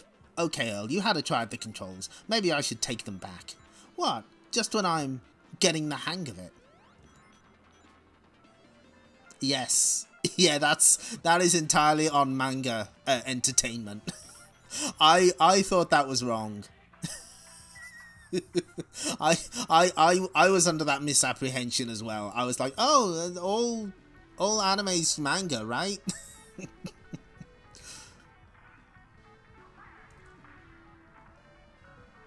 So this is brought to us by Anne Caulfield and Woodrow Phoenix. And Woodrow Phoenix drew the sumo family that was referenced on the other page. But also, Anne Caulfield was a travel writer and Lenny Henry script writer. And Woodrow Phoenix did the sumo family. And also Echo the Dolphin for Sonic the Comic. They poached him. That's great. We're barely out of the era of calling it, yeah, the bar's very low. Come on, dudes. A small town on Earth. Honest, something orange flew past playing loud music and the windows just, yeah, well, I'll believe you, till I find your football in there. I don't think a football could have done that. What a very unfunky mess, homeboy. Oh, God. Oh, this is going to be painful, isn't it? Looks like some bits of the ship fell right off. Can you see them anywhere? Earl, you shipwrecker, you listening? Earl, watch out. It could be a dangerous, ferocious, up-to-badness beast. Nah, man, listen. It's singing to us. Ba, ba, ba. Ba, ba, ba. Great lyrics, no rhythm. Okay, one more time with a beat. Ba, ba, ba, ba. Look, there's more. So these guys can sing and fly. Funky. This isn't exceptionally... What? Come on, fluffy guys, don't be shy, let's hit it. Bah. This isn't exceptionally helping us find our ship bits. Ship bits. Oh, look! Beautiful beaky things. ToeJam, what kind of planet is this? According to the logic of my Eh? What? Nature is singing, says Nakaruru. She does. It's true. According to the logic of my concentrations, this must be Earth. These are its famous bright beaky constellations. Bah. Where are the beaky things going? What's this coming? Rumble. Now this is what I call dangerous up-to-badness beasts. Angry wigs in jars. Too strange. Yeah, I'm out of here. The sheep has finally talked. So...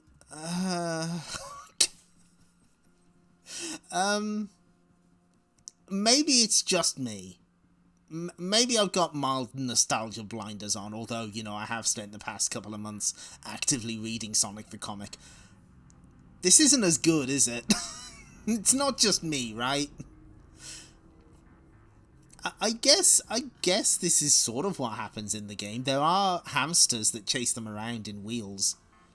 Maybe the wigs want to escape to go on heads. If I was a wig in a jar, I'd be angry because, just run, bro. This is no time to practice hairpiece psychology. Sorry, guys, but we're proud to be bald on Funkatron. Zip. Rumble. And proud to not be squished flat. You nearly let them get us, you crazy dawdling disastro. This is not very good. Yeah. Sorry, I'm such a fool. I forget I'm a fool. Anyway, all that dawdling has made me rapaciously hungry. Tap tap. I think we've located the mega base food-wise of this strange planet. Hit it. Hit it. Hold it. What oh, crap. Oh. What in the name of Raspberry Ripple Surprise do we have here? Greetings, Lady Treasure Keeper. We're from the planet Funkatron, and we're hungry. Planet Funkatron, huh? Well, you just sit right down. Have all the ice cream you want. Direct alarm to Sheriff's Office. Consider me your multi-flavoured... What is this? The streamer is in great pain. The streamer... Oh, what the... Okay. Yeah, they couldn't be bothered to throw in some random Star Trek guys. They're trying too hard to adapt the game faithfully. Yeah, there's a little bit of that here, isn't there? Yummy, yummy. Yeah, if I could say something as uncool as yummy, I'd say it. But let's not forget about the unyummy status of our ship, bro. Come on, Sheriff, this is costing me a fortune. Thanks, lady, but we do have to get back to our rocket ship, so...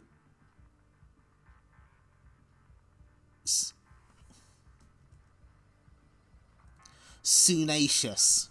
Oh no, my little orange chip delight, you mustn't leave yet. We're in the house of... You know... The thing is, like, reading Sonic the Comic didn't break me like this.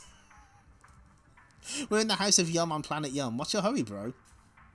Wah! Funny little men, mama. I want them. Buy them for baby. Wah! Hey, another friendly creature singing for us, ToeJam. Wah! Gimme, gimme, wah! Another creature with no rhythm. Where's your bass line, pink loud thing? How many times have I asked that question? Hold on. Wait. Okay. See what I'm saying here, Earl? What's going to happen if we're stuck forever on a planet without the continuous life-enhancing music that we're used to? Without bass pumpical crucial wah! The stupid little men aren't for sale, so shut up and let me shop. I said, I want, wah! Bye-bye, small pink loudness. Try and find a rhythm there. If we could fix our ship, we could make our own music. Hey, there's what I call a rhythm, and flashing lights. This can only mean wee-oh, wee-oh, wee-oh. It's party time! They're surrounding me. I'm under attack. Repeat. Let's hit it. They're gonna hit me, Chief. Help! Did we miss a tooltip on the side? Hold on. Oh. Stuck back on level 1, go to the island with the hole in the middle and drop through it to level 0. That's not a very helpful tip because you need special items to get to that. to get to that island. Thanks for nothing, Max Overload. So take a bath. Drink some lemonade. Then catch the lift. You'll be back on the highest level you've reached and ready for action. Ouch! Come back, party vehicle. What deep shit... Every moment I read of this is agony. What deep shamingness! I never got thrown out of a party before. There must be a dress like a jerk dress code on this planet. I don't like it. Let's get back to the ship. I need some food or I'll never be happy again. We gotta get motivating. Get activating.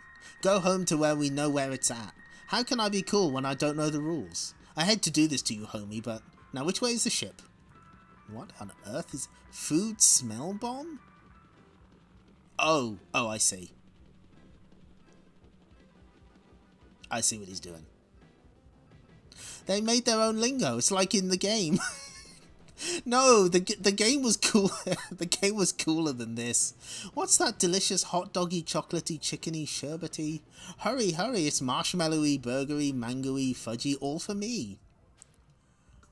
The food smell stopped. Somebody got here and ate all their food in milliseconds. Snork. How greedishly, selfishly, pigoidy can you get? Forget the food tragedy, my slow-brained beau. Look at our ship. Where did it come from? I told you it wasn't my football. Never mind that. Where are my hamsters? What a scoop. Get more pictures. Who does it belong to? And there's the carrot guy and the wizard from the game. Don't worry. Playing the game does not help you. This will not help you understand this at all. Them. Us. Why are they all staring at me? I don't like this. Too much bad breath hurts my eyes, man. Let's get back in the ship.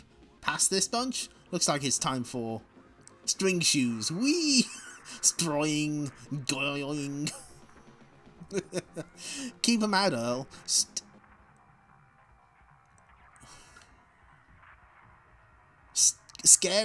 Scary, strange, too many of them. Maybe they didn't mean to hassle us. Bad breathin', pushin', having, Parker nosing. Trust me, Earl, if you were as tank tough as me, you'd know hassle when it hassle. What does this mean?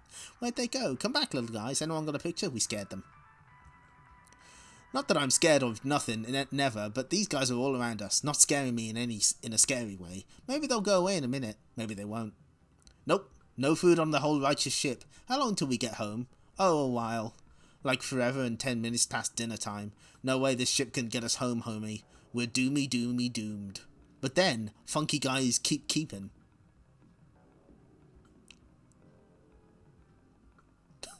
Okay. Yeah, no, this is... Wow, Super Gamer. Putting Space Ace on the cover. Good.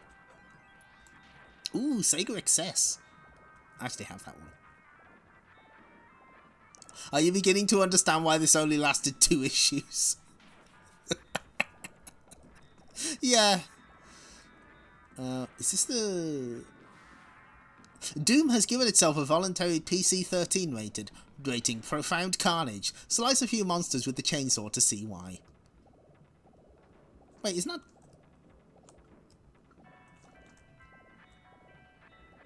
Oh, okay.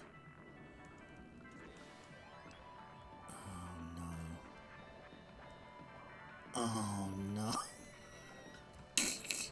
God mode on for the Doom screens. Oh, good spot. Okay. So, this next one is Chuck Rock. Written by Stephen Ridout, editor of Doctor Who magazine back in the 1980s. And drawn by David Littleton, who's done stuff for Red Dwarf's magazine, 14 times, NME, The Guardian, Punch, The Independent. So there you go. So yeah, there's your Red Dwarf connection. Hold on. Oh, whoa. How long is this fucking... Alright. Are they like telling... Wow.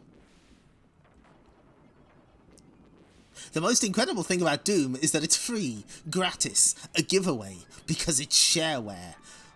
Oh, Jesus Christ!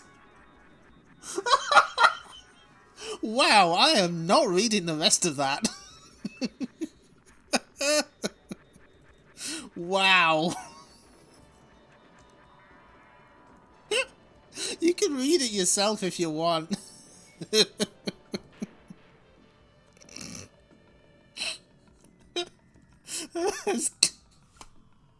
Kids magazine. Win ToeJam and L2 and a Sega Mega Drive. Okay. I've put this off as long as I can. Dead of Night, Chuck Rock's fabled Fjord car plant. The boss says the plans have got to be here somewhere. The race is Saturday. It'll take us till then to find it. It's a pigsty in here. Ugh, sure is. But I ain't going back without it. You know how he feels about this guy. So who is this Chuck Bozo anyway? He's a 6-foot lard bucket with a room temperature IQ who couldn't count his toes even if he could see them. What are you boys doing here so late? We're the new night watchman, sir. We thought we smelt a noise in here. Good to see you're on your toes. Lock up when you're through, fellas. You betcha, Mr. Rock, sir. It's free for £35. This magazine is trying too hard and not hard enough.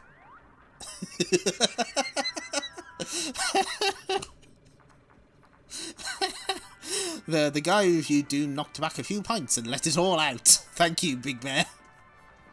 What's that written on the... Click. Oh, click, okay. The Rock residence the following morning. How can I lose on Saturday with such great guys behind me? Even the night watchman switched the lights off to save energy. But dear, you don't have any night watchman. Yow! Fjord. Double yow! Oh, please tell me it's the name of the villain from the other one. Dear P-Brain, thanks for everything. Sorry about the mess. You just can't get good help these days, can you? Love, Watchman. P.S. Looked in on your family lately? Double yow! Help, help! Huh, they look familiar. Ophelia, Chucky, no, not again. But this time I've got a... I've got a rocket up my pocket. Anchors away! Crunch. Boing. What even? Huh? But what? What has occurred here? So... Uh-huh? What? Gangway! Hey, look out! Watch it, fatso! Oh, beautiful. Bronto... What? Way to go, dude. You're flying, man. Yow! What? I can't even... But, like... Which panel comes first? Oh, I'm so confused. Problems with killer plants? Chuck a large boulder into the middle of them, jump on them and then over and continue on your way.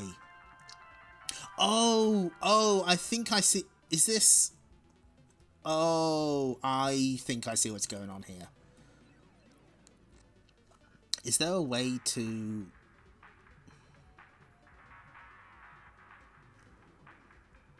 No, that's exit. I'm just trying to see if there's like a smart double page. Aha! There we go. It is kind of fitting. This... Oh, okay, right, I see. So, like, you start in the panel in the top left, and then he goes on the dinosaur, and he goes all the way up. Nice view. Incoming, 12 o'clock. Hup, crunch. Meow. Kidnap. What the f... Hold on. Fit to width? No. Yep, yeah, that's the one. So, like... They have to point out where the kidnapper's car is here. Ophelia, my beloved. Mama, Chunky, my own. Don't you just love family reunions? Damn. Oh, that's the boss from Chalk Rock 2. Uh-oh. Grrr. You wouldn't consider a formal apology, would you? Grr, I'll take that as a no. Oh well. Pat, pat. Waff, waff, waff, waff, waff. Boing. Da. What? Is it breakfast already? Why me? Ouch. Why me? Ouch. Are you enjoying Chuck Rock's ass? We made it. I could just kill a rib sandwich. Not to mention an ice-cold beer or 6. Don't worry, Chucky, we'll get your mum back tomorrow. I mean, what else could go wrong? What else? Dear Pinhead, while you were out, I took the liberty of liberating your fridge. You need to go on a diet anyway. Thanks for the hospitality. Be in touch soon. Love, the big cheese. Couldn't resist. Yow. Meanwhile, somewhere cold and concealed. At last, the blueprints for the future. And so it begins. Caked up on a Thursday night. There's magical carpet. Oh, no! I thought we'd escaped Marco's magic football. Damn it, I thought we were free.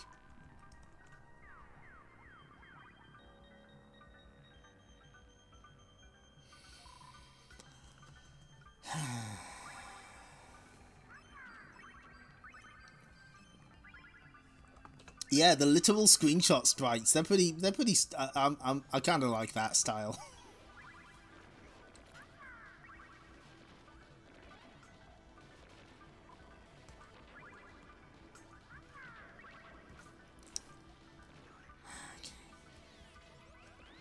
Jaws, Claws and Dinosaurs, Part 1, Greendog.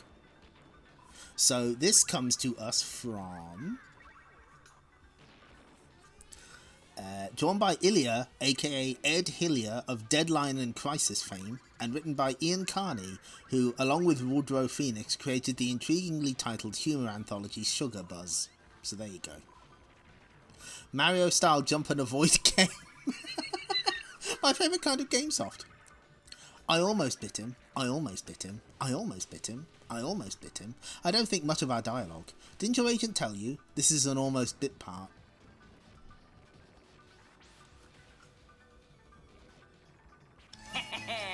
Well, thanks for coming to the stream, everybody. Hope you enjoyed.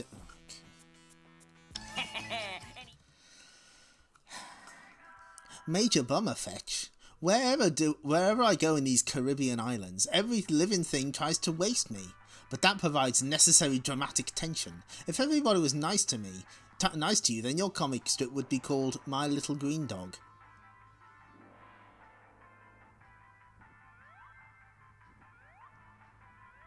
I can only do their ending the stream gag once. Osaka says, oh, I hate this. If I had the space, I'd add that as an emote immediately. Island ahoy!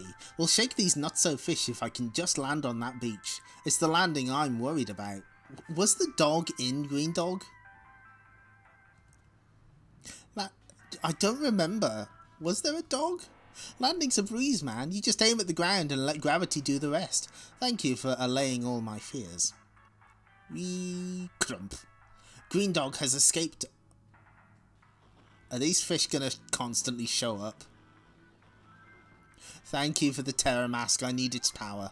Greendog has escaped us. There'll be other times, other opportunities, but we fish have only got 4-second memories. I've already forgotten what we're doing here. Who am I? Do I have a middle name? Point. Ouch. I think I've sprained my hair, and I've just used one of my 9 lives. You're a dog, dude. I thought it was cats had 9 lives. A popular misconception. Actually, dogs have 9 lives. Cats 5, llamas 23, and hedgehogs collectively own 1 life on a timeshare basis. This adaptation of Prop Cycle isn't working for me. Well, double bag those lives, fetch. We're going to need them to survive this flippity trip. Remember how this all kicked off? Uh-oh, I sense a flashback. Also, is that dog's asshole talking? He's talking out of his... Oh god, I can't type that. Fuck! Oh. Great. Cool. What a good comic this is. Flashback courtesy of CNN. I was once just a typical Californian teen dude. Do not feed the party animal. I surfed, hung out, surfed, went to school, listened to backwards messages on heavy metal albums, surfed. It was during this time I copped the name Greendog. Life was a beach.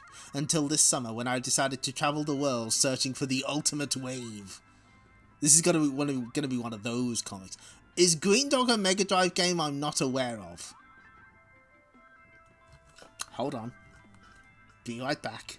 Making a little business trip. Field trip time. Greendog. Not only is Greendog a Mega Drive game, it is also a Game Gear game too. And who the fuck made this? Oh, it's made by the same people that made, I swear to God, Tailspin and Darkwing Duck on the TurboGrafx 16.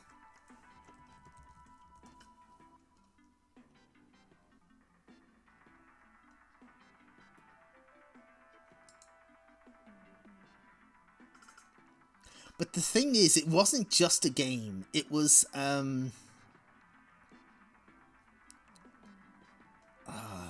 can't even find info on this. I think it was like a small kind... here we go. Conceptualized by Sega of America producer Michael Latham of Eternal Champions fame.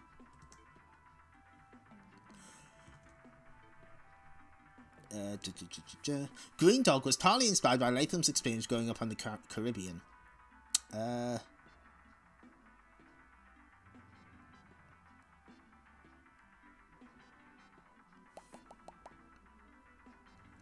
Okay, so there's like... Oh, okay, here we go. Yeah, right. So, it was actually created... Greendog existed before the game.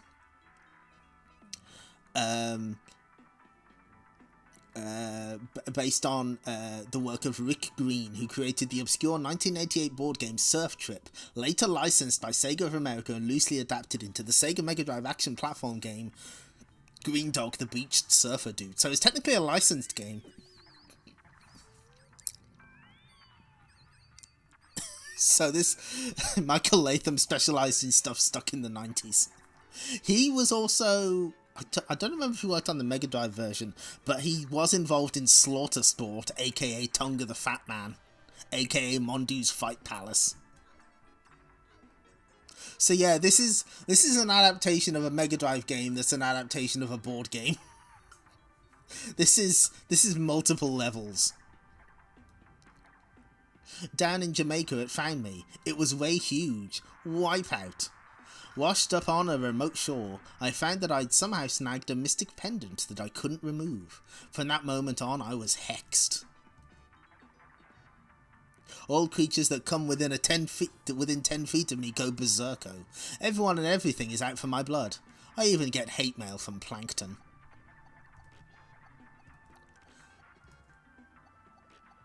Developed by Interactive Designs, who later became Sega Interactive, the makers of Game Gear Spinball. Yes! All roads lead back to Spinball. It was maximum luck running into you, Fetch, the only dude not affected by the pendant, and you knew how to break the curse. What can I say? I took a evening class in Mystic Pendant Removal. All you have to do is find the 10 fragments of the what? Oh, okay. He's digging. Okay, I see. Oh no, he's trying to pull his head out. Okay, I get it. Of the surfboard of the ancients, a powerful totem whose pieces have been scattered across these islands. You will be free of the spell once the board is reassembled. Ooh, we got cheats. Want a few rapid fire discs? All you got to do is pause, then press CABAL left. If the bell rings, your cheats worked. This is good for any level. Kodaga American joke des.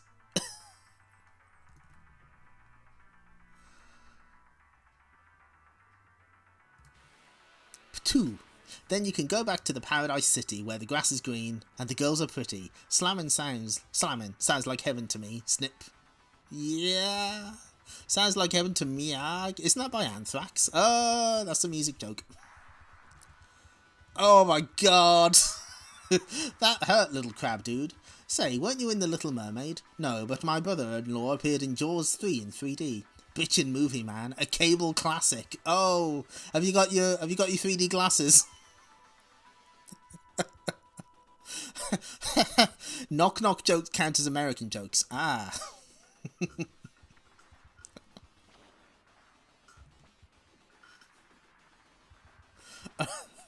Unfortunately, I don't think there's a non-edit. Hold on. We've got to take another field trip. This isn't me putting off reading this. Honest, I promise. I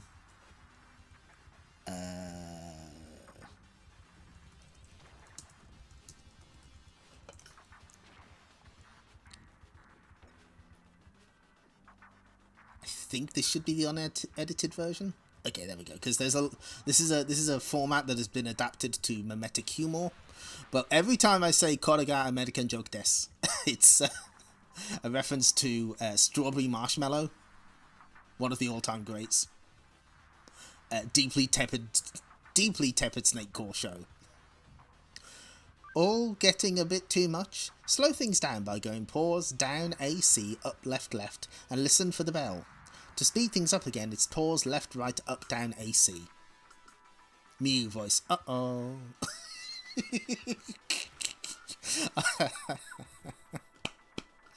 Oh, God, I love that show. Come on, Fetch, let's motor, before any more snapping types appear. Ouch, ouch, ouch, ouch. Oh yeah! Editor's note, no crabs were harmed during the making of this comic. Too late. Get him, boys. You know, dudes, it's not until you're in this position that you realise that the crab has 10 legs, of which the first set are modified as claws, or nippers, the rest used for walking or swimming. Sure. My brain is hurting reading this.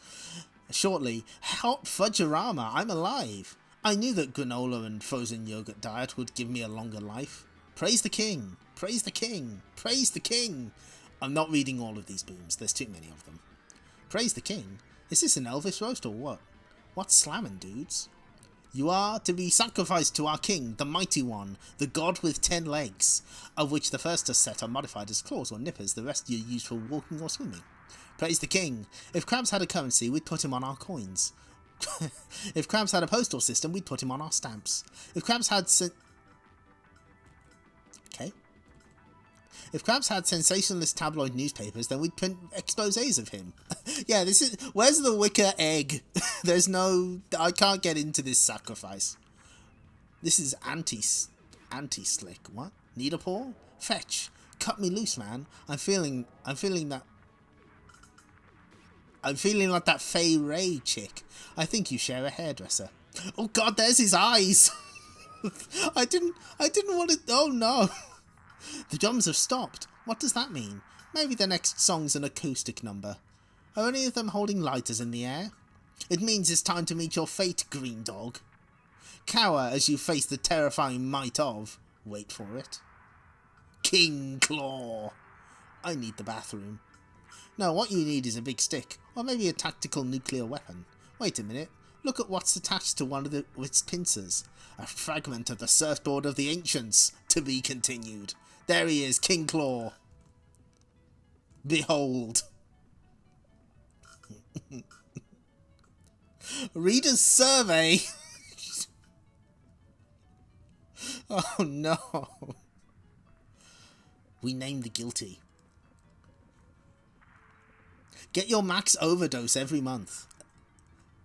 Don't miss out on a single issue of the coolest new gaming magazine to hit the streets in 1994 and only 1994.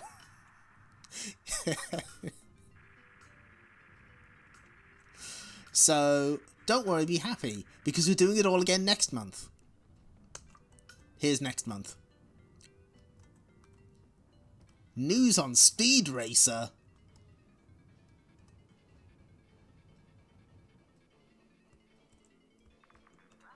Okay, we can do this. We can persevere. How long have we been streaming? It's only 2 hours. I can do this. Oh, okay. Okay, you know what? We're gonna read this bit. This bit's actually pretty interesting.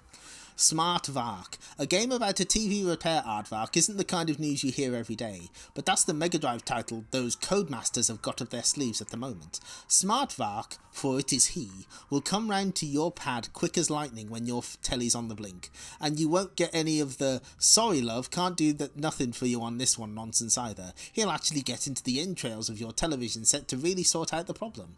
Basically, each level is a TV channel, and our smarty has to get rid of all the nasty little bugs which cause TVs to malfunction and flicker. To do this, he employs his rather handy snout, which he uses in Hoover-like fashion. He also has to sort out the inhabitants of TV land and the movies, the likes of B-movie monsters, scientists and vampires. Let's hope Jeremy Beadle's there. Great. This is an unreleased game. That is true. Jeremy Beadle. We have to provide the facts. Jeremy James Anthony Gibson Beadle, MBE, from Wikipedia, was an English television and radio presenter, writer and producer. From the 1980s to the late 1990s, he was a regular face on British television, and in 2 weeks appeared on TV 50 weeks of the year. Reminder, there's 52 weeks in a year. Culture note, Jeremy Beadle has a beard. Good, thank you.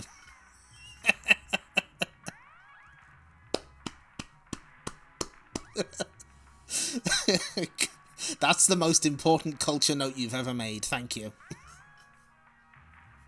X certificate. So yeah, SmartVark. Okay, where did we get to? There's a neat 2-player option to boot, but sadly we'll have to wait a while yet to see SmartVark, until the autumn to be precise. That is an unreleased Codemasters Mega Drive game.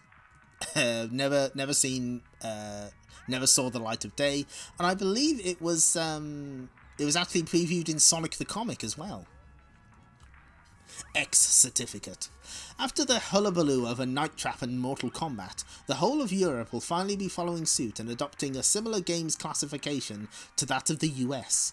The new ratings on games will come into operation from 1st of May this year and will be based on the recommendations from the Video Standards Council. The ratings have been classified into 4 distinct age groups: 4 to 10 years, 11 to 14 years, 15 to 17 years, and over 18s.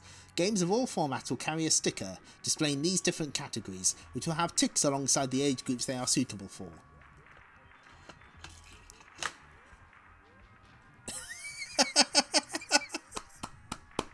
Hosted god-awful pranks shows that only those who enjoy Max Overload strips would ever appreciate. Honk honk. Thank you. Thank you, Doctor No Shock. Good, yeah. Beatles About is the big one, of course. Where were we? So, Super 4. UK law, however, exempts games from classification, and the snag is that it will be up to the publishers to decide for themselves how appropriate their games are for the different ages.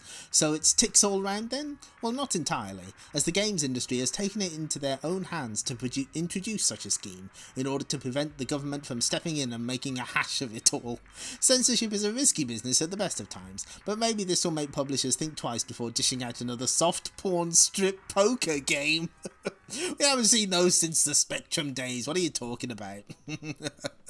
Yes. Yeah, that's right. The BBFC would later... it was really inconsistent, though. Like, I think Sonic Gems Collection has a PG rating, of all things. And I believe the last game to be rated by the BBFC was Dishonored. So that would have been, like, Xbox 360, PS3 era. It's all done by Peggy nowadays.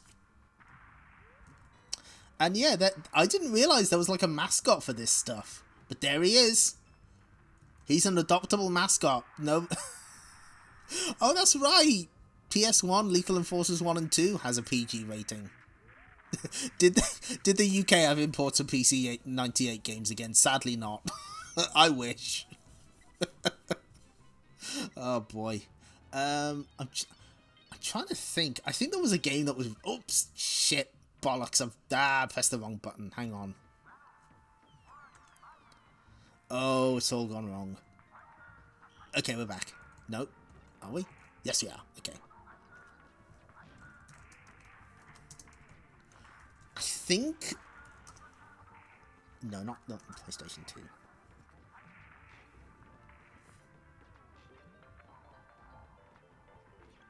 Yeah, maximum force. Just very quickly checking something. Okay, so yeah, one of the only examples of a 12 rated game I can think of is, of all things, the PlayStation and Saturn ports of Area 51. Maybe a really dodgy grey import company in the back of a magazine. Yeah, probably.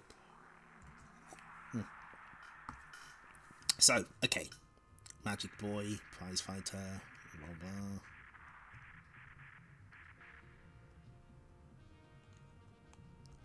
Over the Edge. Oh. What the hell is this? AT&T is the American version of BT, and the company is now entering the heady world of video games in a bid to sell its new device, Edge 16. The black box peripheral allows Mega Drive owners not only to play against each other over the phone, but also simultaneously taunt your opponent down the receiver to your heart's desire. Edge 16 simply slots into your Mega Drive and bingo, the sky's the limit. You can call anyone in the country, be they next door or in a completely different city. Spookier still is the fact that there's even a call waiting facility included, just so that you can't get away from your challenger. Edge 16 also has 2 slots for RAM and ROM cards. These allow you to update a game, for example, enter the new season's sports statistics, or add a variety of elements like extra weapons and new... What the fuck is this? Did they mention this in STC? I've completely forgotten about it. Both Edge 16 and its cards will be launched in the US next autumn and should see parents' phone bills soaring throughout the country. No doubt BT will then try and follow suit. BT would be British Telecom, which is the phone company over here.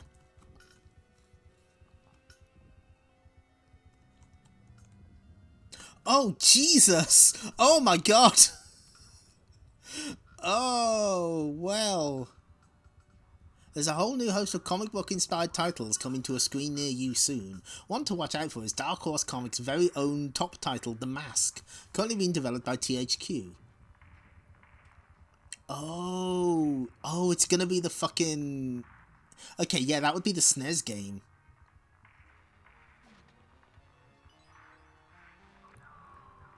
Huh? The Mask tells the tale of Stanley Ipkiss, a bank clerk whose life completely changes when he discovers an ancient mask with supernatural powers. But if you're a reader of DHI's late lamented Total Carnage comic, you know this already. What was Total Carnage? No, I think... Hold on. We're taking a lot of field trips tonight. There's definitely not an excuse to not read these comics. Total Carnage Dark. I guess that was like an anthology thing? Oh, okay, here we go. Yeah, it was a United Kingdom exclusive anthology magazine. So that makes sense.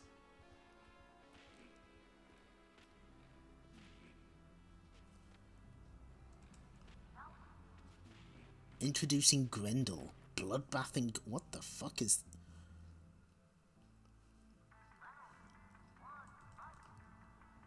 Yeah, it's this. Who is Grendel? Army of Dark... Oh, there was a Army of Darkness adaptation? What the fuck? Batman versus Predator. Oh my god. Oh, I forgot about that. That's good. Okay. Akira is a cult classic. Translators note the Game Boy version is being hoarded.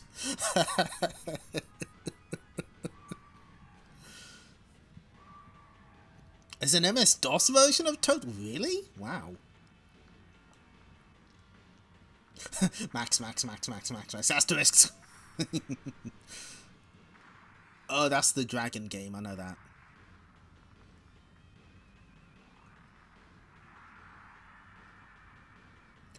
Oh, yes!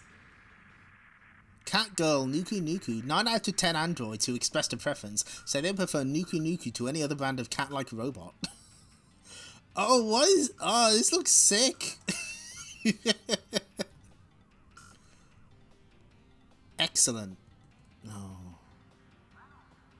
You haven't thought of Nuku Nuku in nearly 20 years? Okay, right. Eureka! At last, we found conclusive proof of the existence of those often rumoured but never seen creatures of myth and legend. If these cave paintings can be believed, they show that not only does Lemmus ludicrous exist, but there has been Lemmings from the dawn of time. To think, prehistoric man may not have been the only species to master the use of primitive tools. Perhaps these resourceful little creatures were there to witness some of mankind's most significant achievements. The discovery of fire. Maybe even the invention of the wheel itself. Uh-oh. But why should these tiny defenceless rodents have survived throughout the ages when far sturdier animals have succumbed to extinction? Such are the mysteries of evolution. If you think that's something, just look at this. Having problems with level 3 tricky, a ladder would be handy. A few simple steps, ho ho, should get you onto the next level. Ancient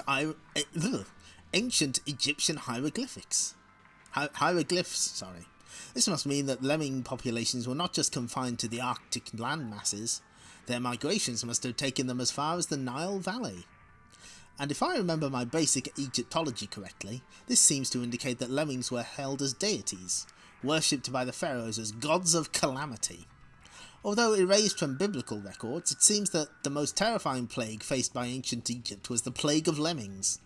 Boink, yipes, crack! That's where the Sphinx's nose went. Ho ho ho! Change your second lemming into a blocker almost as soon as heat drops from the door. To protect themselves from the onslaught of these remorseless creatures, the pharaohs ordered that gigantic pyramids be built as the ultimate defence against the lemming invasion. The pharaoh and his highest-ranking priests would conceal themselves in the burial chambers, along with enough food and treasure to sustain them for months, perhaps years until the lemming menace had passed. Around the royal chamber, a maze of passages and smaller chambers were devised to outwit even the most determined intruder. But for reasons which have yet to be satisfactorily explained, exit, do not block, 24-hour access required for escaping pharaohs. Okay guys, let's go. The pharaohs were never to emerge again. Hi-ho, hi-ho. And the rulers of these great dynasties were forever entombed inside their massive monuments. Incredible! This means we're going to have to completely rewrite our theories about ancient civilizations.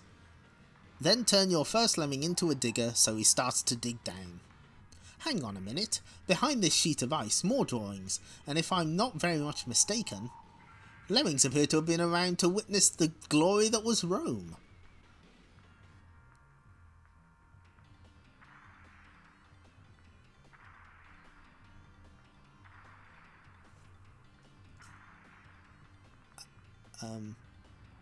I don't like this. Legend maintains that ancient Rome was founded by Romulus' twin brother of Remus, who were suckled by wolves. However, history does not record that there was in fact a third brother, Lemurus, who was suckled by wild lemmings.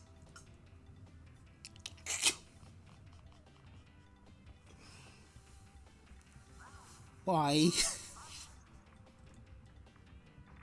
Why? None of this is good. Caesar Abdum Iam Forte Drone Decline. He was responsible for the creation of a civilization of such knowledge and culture, the likes of which were never to be equalled by rodent kind again. Yawn. Boring. Ugh. Perhaps as a result of the species' notoriously short attention span. There's a lemming being murdered on screen.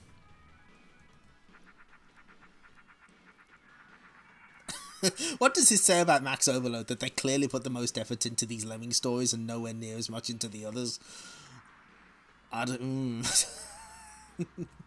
Lemmings was big, man.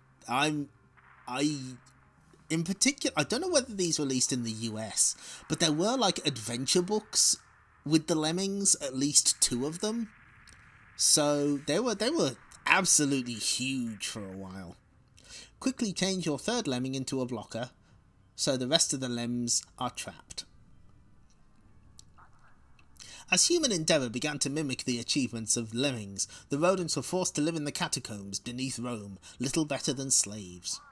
After the Great Fire of 64 AD, the Emperor Nero unleashed his wrath on the Christians, whom he claimed were responsible for the disaster. That is, until he discovered who the real culprits were. Ulp? I believe that's a reference to swan matches.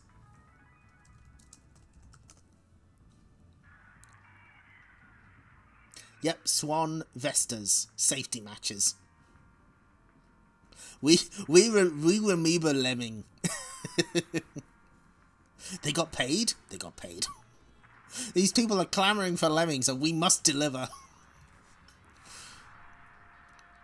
In his wrath, the Emperor decreed that the lemmings should be sent to the Colosseum, where they would be forced to battle wild beasts as gladiators. Okay, that one legit got me. I think it's pretty clear to see which of these comics is the best.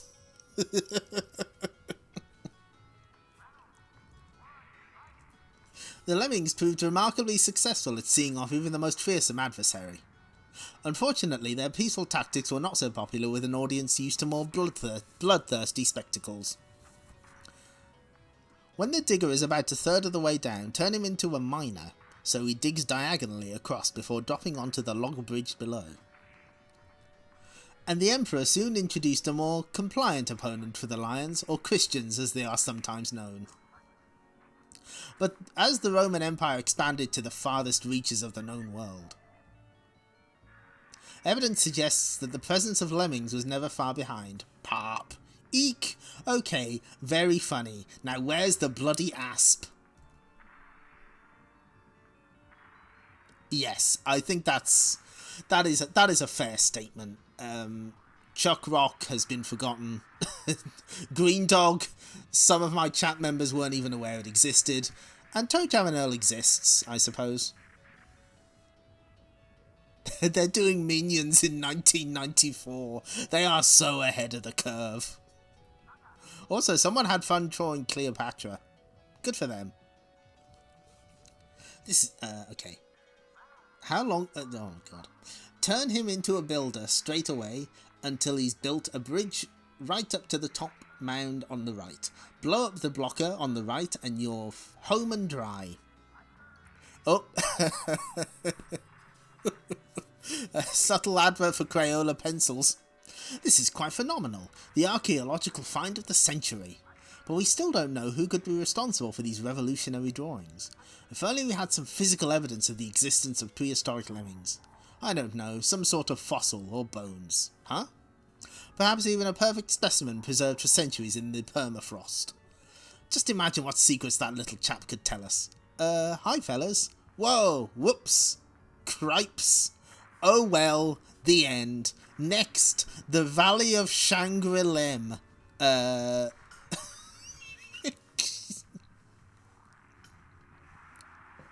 Patarako in her later years. She even says a mild swear. Good. Yeah, the second part never came to pass. Ooh. You can win this fantastic mountain bike. The top 50 CDs. Win an Amstrad PC. Oh, yes. No tiebreakers. The more times you call, the better chance of winning. Only one can win. Calls cost 31 pence a minute or 40... Did these get corrected? They did! What the hell? Calls cost 39p a minute, cheap rate, or 49p a minute at all other times. Remember, the more times you call, the better chance of winning. Max cost £3.68. Max duration 7.5 minutes. Wow. God. It's a lot of money. Oh, shit. Twin Bee. Rainbow Bell Adventures. Oh, there's the lady from Detana Twin Bee. Oh, and there's also what must be the world's first battle mode to appear in a platform game. No, there's got to be others.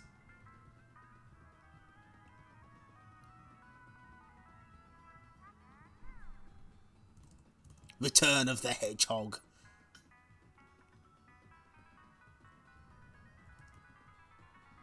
Europe got several Konami games we Americans never did. Absolutely, yes.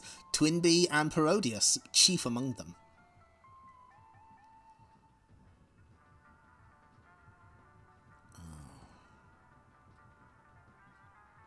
Yeah, they did start with a Rainbow reference. Patrick McCarthy once had an unhappy affair with Zippy from Rainbow, who left him and ran off with Quasimodo, so he gave him a copy of Rainbow Bell Adventures for the SNES to try to make him cry.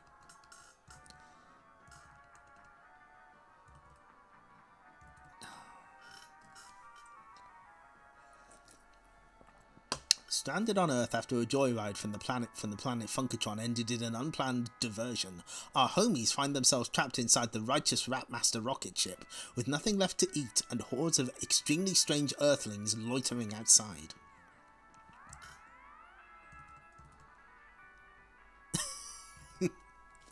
That's right. Our guys are still surrounded and trapped inside their ship. To be fair, your comment probably applies to this comic that we're reading right now. With nothing left to eat but the ship itself. Yuck. And still, the strange creatures haven't come out again.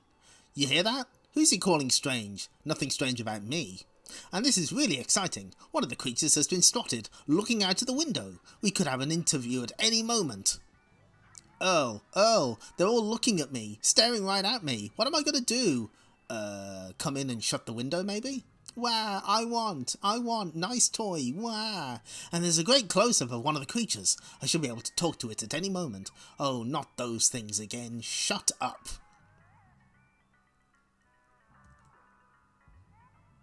So the Carrot Wizard is in the game itself. He's pretty good.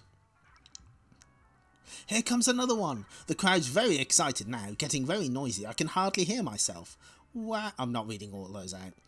Wow, alright, shut up. I'll go down there and get the stupid creatures as soon as I've emptied the trolley. Just shut up. What strange and wonderful creatures. I bet they've got strange and wonderful teeth. I'd love to dig out their teeth. Heh heh. So the dentist is in the game. I think these nerds are as well. And these are all enemies in the game. Mothers be shopping, am I right, folks? Netflix comedian. Gosh, I say, if we captured those creatures, we could dissect and analyse them for scientific purposes, publish our findings in really important journals, and never get called nerds by attractive females ever again. Gosh! One of the creatures seems to be trying to speak. If the crowd could just keep quiet. Creatures, eh?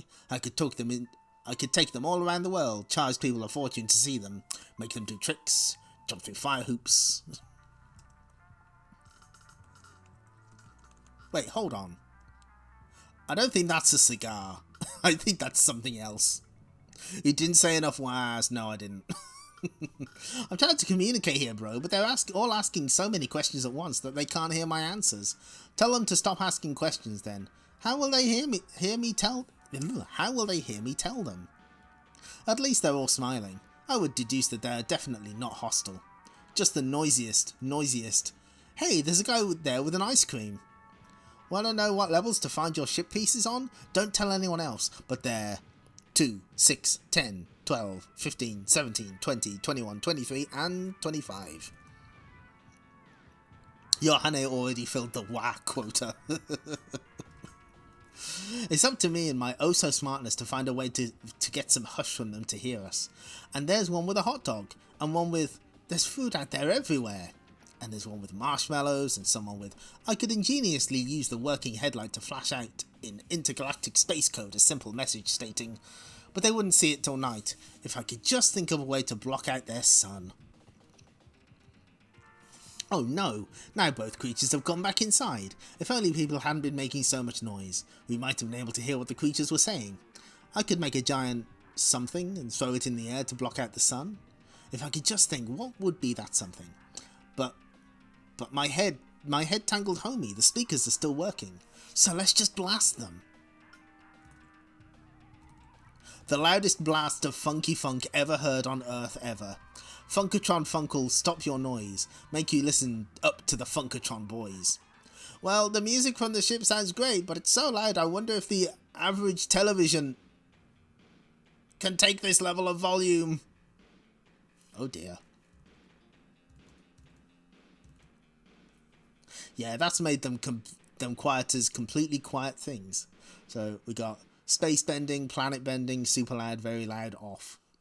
Right on, and even further, a chance for me to speak forth at last. Greetings, Earth people. We have landed precipitately and unintentionally destructively as far as our vehicular situation. Therefore, to enable us to return immediately to our own planetary homies, we solemnly request... Hi, anybody got food? Earl knows what's up. Why didn't you say you were hungry right away? Nobody understood what your friend was on about. And you estimate the planet Funkatron is how many miles away? Oh my...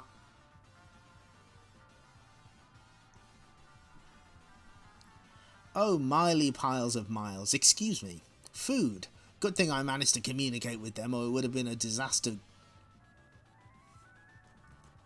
I kind of wish I had like a live 2D so you could just see me sort of drift off. Final fight explosion sounds intensify. It would have been a disaster groove belly-wise. Better let me give them the pitch about how we need to find the missing bits of the ship. I think I struck up a real understanding with those guys. Missing things, lost or mislaid things? For a small fee I can make spells to summon them out of the ether. Or I, the wise man, can just tell you where they are for a fee. Fee? I don't understand. Here's a planet where you pays your money to take...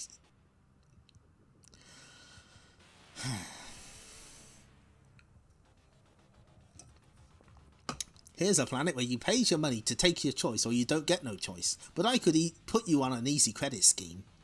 Don't listen to him. I'm the one with the carrot suit. I do the explaining part. Carrot suit means smart, see? Anyway, here's the deal. Almost home? Well, Judy Garland was wrong. Don't follow the yellow brick road. Take a look around the top of the map in the bottom right-hand corner. Yo, where'd everybody go? I magicked them all home so we can talk a piece of business in peace. Tell you what I'll do. I don't like the look of that sky. Looks to me like it's gonna rain tomatoes. Heh duh. Rain tomatoes? You got vegetables on the brain. No, I got a vegetable suit. That's how come I'm so wise. I tell you, it's the loud music. Every time music's played too loud, it rains tomatoes. It's a scientific fact. Trust me, I know, a doctor. So this is them ham-fistedly shoehorning in the fact that one of the presents you can get makes it rain tomatoes. Meanwhile, never mind the facts about the rain. This won't hurt a bit. The bad guys were homing in on the homies, and that was a fact. Durr. So they say their planet is the hippest in the universe. Well, just wait till we stun them unconscious with loud bursts of the fine folk music we love. Then we dress them sensibly and take photographs, and threaten to send the photos back to their so-called cool friends on Funkatron, unless they do exactly as we say. In other words, they'll look like nerds. Oh no! Durr, sound drill. Wah, gimme little men. Wah, shut up. We'll get them. Shut up. I'm missing a hat sale for this. Shut up. Right, you sting them unconscious, then I put... Why is he talking to the bees? No, I can do this. I can maintain. Right, you sting them unconscious, then I get to put them in a show, make millions. Who does he think he's giving orders to? Just because if we don't do as he says, he won't let us live in his flower-full garden. Never mind any excuse to sting people. I love it. Don't bees die when they sting people? Is that bees? Charmy's family is back. So how does this compare to... Oh, that's a good question. The one thing this has over Pirate STC is it does technically have a coherent narrative. There is a story here in theory. Tantrum is... Oh, Jesus. Fuck, you're right. Tantrum's back. Hey, who are these guys? What's he done to our ship? How come they all look kind of angry? Buzz, wah, wah. I got a kind of nervous feeling about this. I got a kind of nervous let's run like carrots feeling about this. Charge! Those are good faces. What's up? Why so hostile? Come on, you people, let's just talk about it. Let's just think of a spell to get us out of here. How come you never got a spell when magic's the only thing that can save us? What kind of way to be a wizard is that? Why, I used to know a wizard. Look! Oh, that's just great. Surrounded by lunatics and now the sky's built his lunch docks. What are you, crazy? How could somebody be so dumb? That ain't the sky's lunch docks. That's his breakfast. Durr.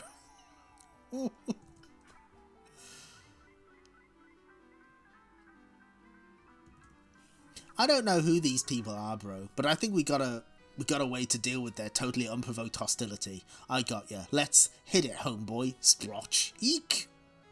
Lucky for them it rained tomatoes. Apples would have really hurt. Lucky for us it rained something. Just air is hard to throw. My baby. Ugh. I've had enough. Those creatures are crazy. Oh, that's horrible. Back to base, men, and be quick about it. Not that we're scared or anything, but let's go tell our parents quick. They've dropped their copy of Polka Now.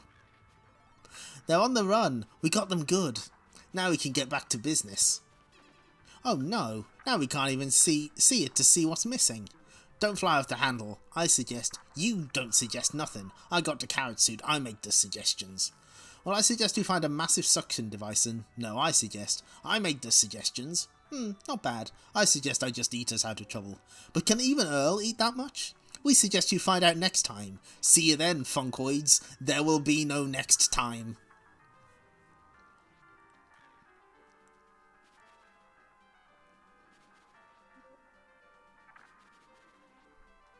Well, you can, there's a competition hotline.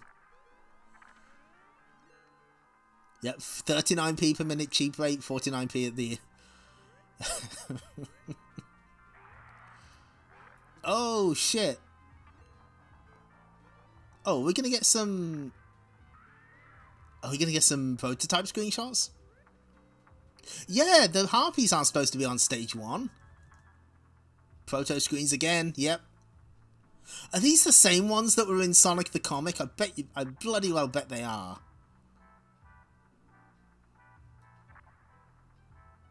I'd say it's a good platform game, but a disappointing Castlevania game. Yep, these are prototype screenshots. Gameplay listed as 60%. What did it say? Platform action of the old hat variety. And a timer. Yep, good start. A pale shadow of the SNES visuals. Highly disagree. Unremarkable effects and soundtrack. Motherfucker, this has the best version of Theme of Simon. Addictiveness, which I don't think is a word. Not likely to keep your attention unless your motto is the old ones are still the best. Oh, it's because it's old game. Old game bad. Surely the more times I call the hotline, the more chances I'll have to win.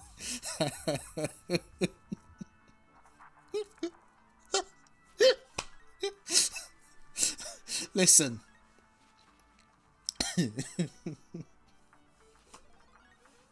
Just keep phoning. Just keep phoning.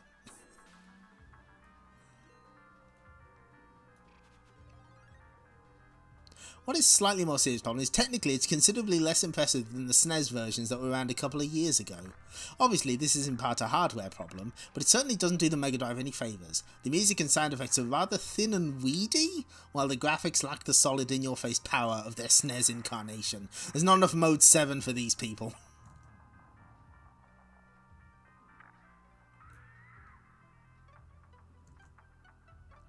Famously bad soundtracks like Chex Notes, Castlevania Bloodlines. Oh no, Skitchin is where it's at though. More Moorish than kneecapping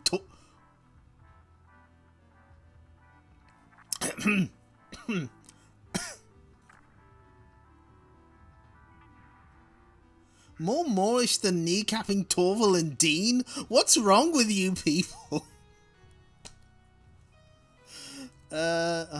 Do I have to explain? Oh my god, there's so many fucking things I have to explain about tonight.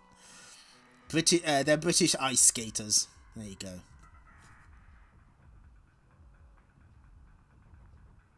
I mean, I'm sure Skitchin is fine, but...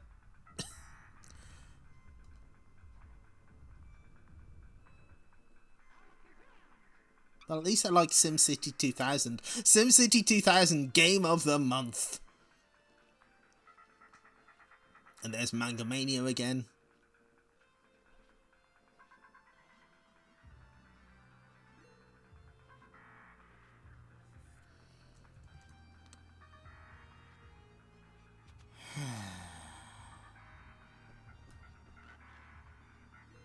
No, it's...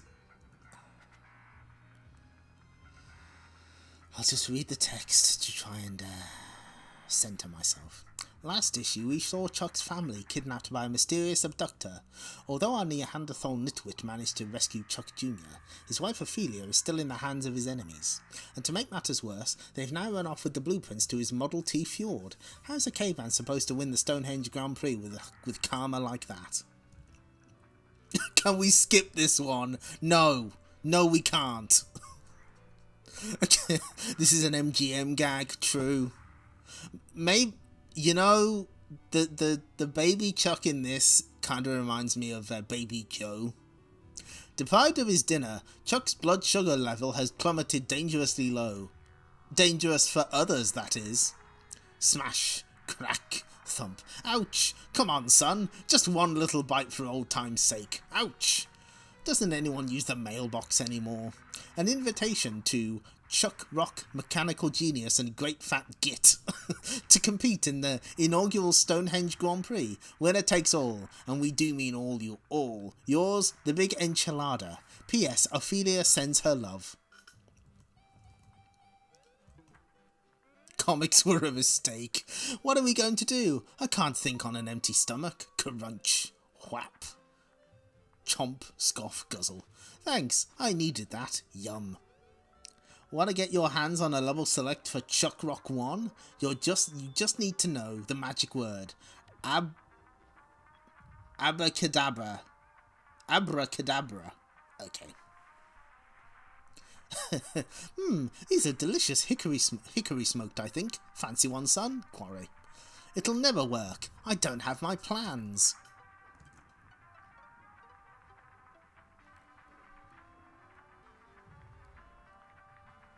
What? But... Huh? What is... I don't... But what is... Did he eat them? Why has he got blue hair? Did he have blue hair in the... But at least it came out of his mouth. Yeah, it could have come out from somewhere worse. That's better. There we are. Now we're in business. Bash. Nope. Thump. Nope. Whack. Getting warmer. If the guitarist stops playing and smiles, then press A, B and C simultaneously. If he smiles again, that means the cheat has worked. Okay, let's see how you do it. Bash. Ta-da! Fjord Model T-Rex. This artist is going mad in real time. So now you can bludgeon your way to different levels using the combinations of the following pages. So okay, this is pretty neat. I like that they play around with sort of the form. You know, they actually do comic book shit. Smart double page, here we go. So we've got full spread. So we got a big mammoth. We got the Fjord T-Rex model. We got a cactus thing. There's a gigant... Oh, God. Okay, right.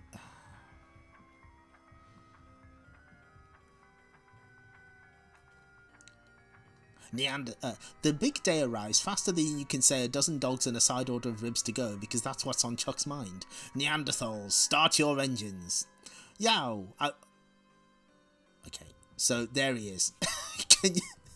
There's this fucking gigantic arrow pointing to Chuck Rock's big ass. Wow, I wish they wouldn't do that. Oh my god, the race! They're off and racing, folks. He's trying to eat a dog. Watch it, fella. You eating those dogs or what? That means you, buddy. This ain't a parking lot. I don't know whether I like this, but I can see why people would like it. In an astonishing development, Chuck Rock's T-Rex has gained on the leaders, and is passing them by. Sick 'em, Rex. We got an open road. Sayonara, suckers. Okay. Baby Chuck's face is pretty good here. Make that and is falling behind. What the? Zoom, meow, whiz. Into the shadow of... Oh no. Haven't you got another comic strip to go to? How do you like her, Chucky baby? 100 miles on the clock and no dry rot. Brick Jagger. Failed industrialist and evolutionarily challenged badass, last we heard. He and his original biodegradable robot had been knocked into orbit by the tyke in the T-Rex. Seems like he's got a score to settle with the Rock fam. Will you shut up? You got it. Yow! Fancy a test drive? Where's Ophelia, you little toe rag? I don't know what you're on about, but did you know her eyes got a lovely shade of magenta when you're angry? That's it, you're prehistory. Thump, buff, smash, punch. He's fine. No sign of Ophelia, or anything to eat for that matter. Now, which way did they go? Stonehenge, Bedrock, Estonia, Byway, My Way, That-a-way. I see. But wait, is that it? More Cro-Magnon cheats next issue. Oh, they... Another cliffhanger. Oh, this might be interesting. Maybe for another time. They managed to score an interview with Greg Johnson and Mark Vorsanger.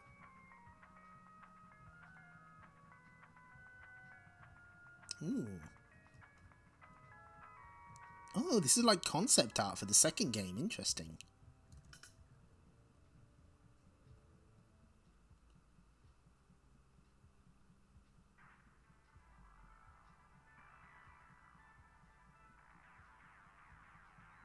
Okay.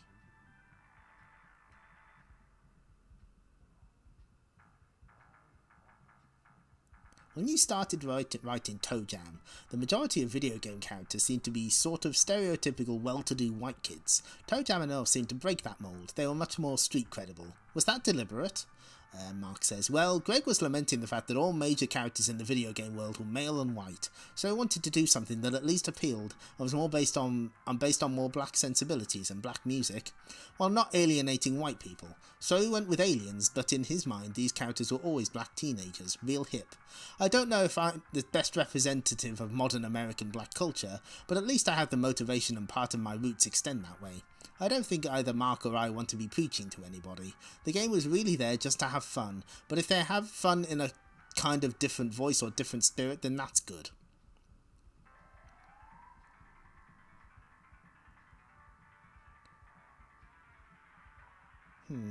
They do talk about the way they changed the genre. We were very concerned about losing our previous audience. Greg went through all sorts of existential woes when he was considering doing a platform game, but he did everything he could possibly think of to make things different whenever he could, and still maintain some of the same vocabulary of the platform game that kids would recognise. We did have a bit of a false start on the second project, because we were going to do ToeJam and Earl 2 based on the first engine, but we have a good friend called Matt Zarconi who was working with us at that time, and he was working on an intro where we did real large characters, and when he saw those, we just said, boy, that would be really great if we could do a game with characters that large. So we revamped everything, and had to go with the side-scrolling because we couldn't handle the animation with those big characters. Okay, that's interesting, because I was always under the impression that, like, the change of genre was sort of a Sega mandate. Of course, this could be just blowing smoke, but I think that's interesting. Some cool artwork here.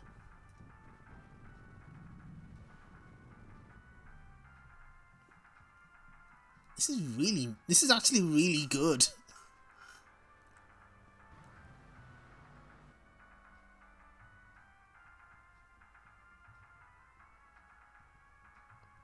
So, okay. So finally, do you think there'll be another ToeJam game?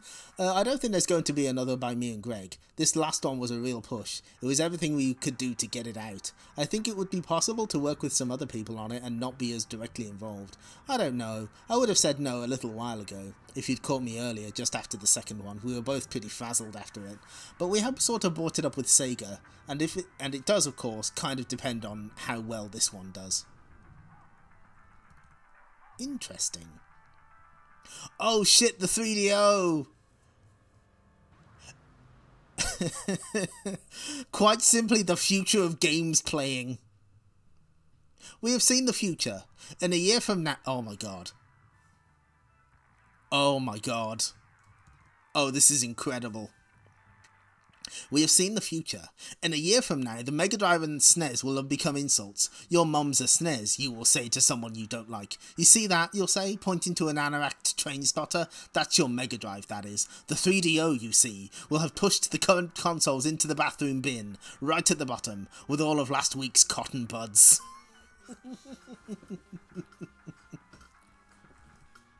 Oh my god. This is the hardest they have ever tried. Brill equals brilliant, yes.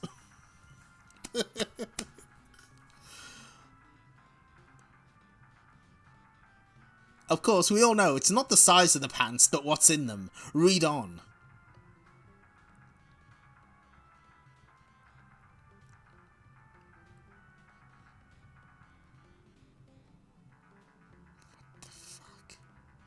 At the moment, there are only 18 completed 3DO games in circulation on the American subcontinent. However, there are over 120 games in development, some of which you may recognise. Have a gander. So we got 3D football, the incomprehensible joys of NFL, brought to you by 3DO. I'm assuming they meant brought to you in 3DO-mation. All without Madden's rather plump face. Red Baron. Oh, but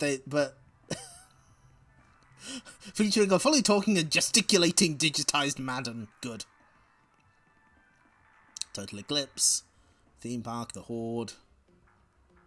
Is this still on the 3DO? I guess it is.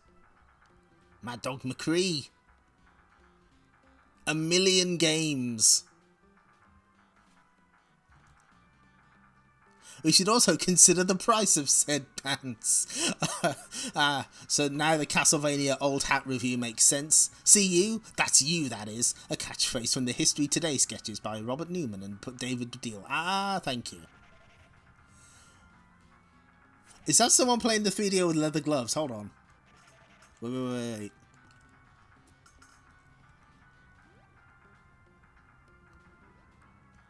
It is! It is! They're playing with gloves!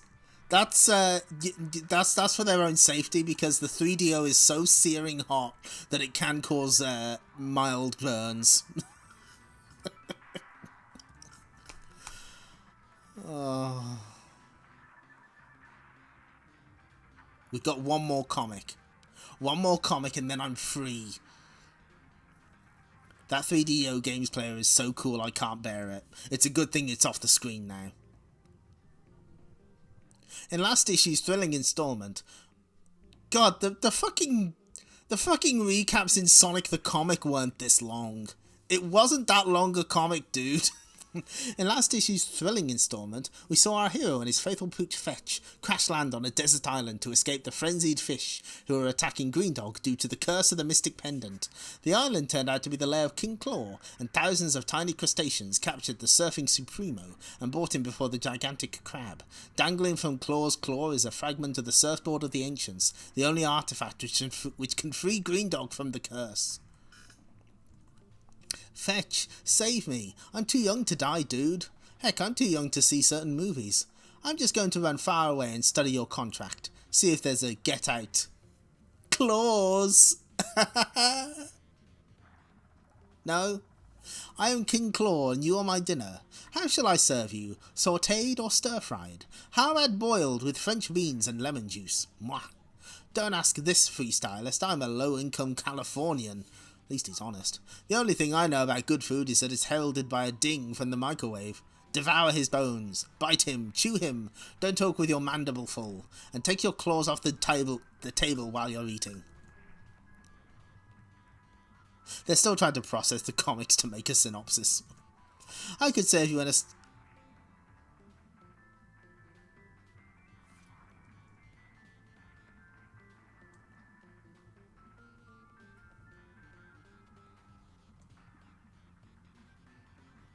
How do you feel about this? What emotions are you feeling right now? What do you make of this?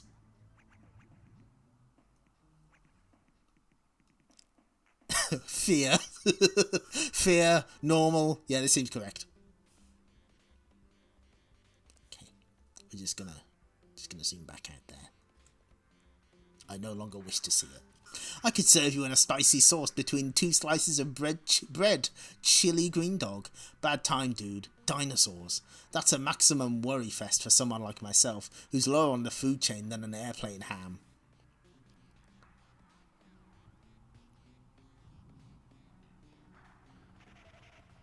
I'm hip to what happens next. I've checked out King Kong. You and the lizards duke it out over who snacks on yours truly. That used to be the case, my dinner, but no longer. Since dinosaurs became the in thing, they're all more interested in their media profiles. Okay, this is pretty good.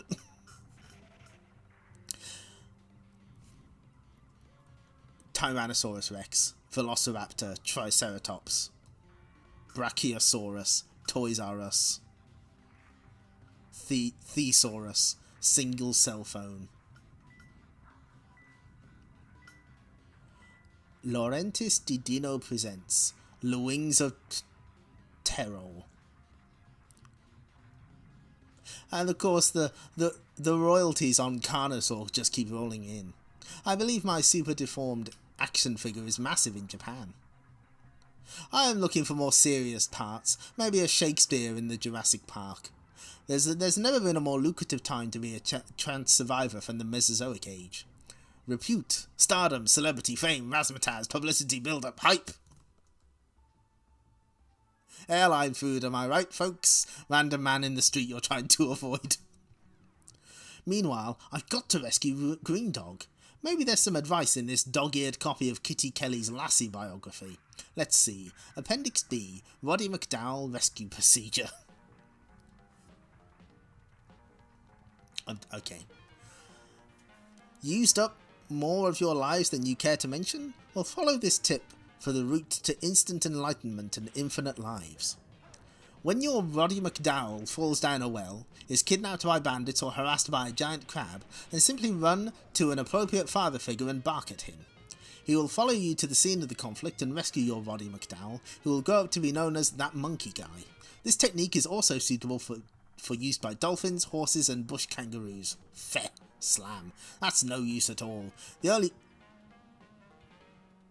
only father figure in my life was put down for fouling the footpath. No, what I need is something like a natural growing crab repellent, sniff, the aforementioned big stick, sniff sniff, or a payphone. That gives me an idea that'll save Greendog and secure that surfboard fragment. Hello, operator? Yes, I'd like to call collect. Oh, there's so many words to read. Yeah, there's Manga Mania had editorial influence on this. On level 1, the cavern stage, jump over the spikes and onto the floating stone. Then jump onto the next stone. If any frogs are coming for you, make sure you kill them. This is it. King Claw's Cave. It's cavernous, man. Thanks. I'm only renting, but it does come with hot and cold running lichen. Algae comforts of home. Parents, this dialogue does not conform to national curriculum standards. Okay. No, that's fine. Enough small talk. After much deliberation and a yearning to serve you with spinach and cheese, Florentines, I've decided to eat you alive. Calamity Jane on a train, dude. Chow down on me and you'll never learn to play 70s Frisbee.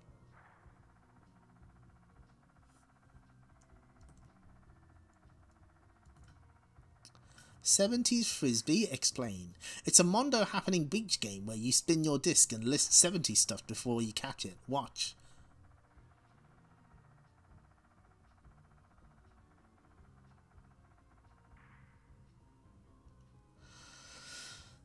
Keep running to the left, then throw your Frisbee into the mouth of the dragon.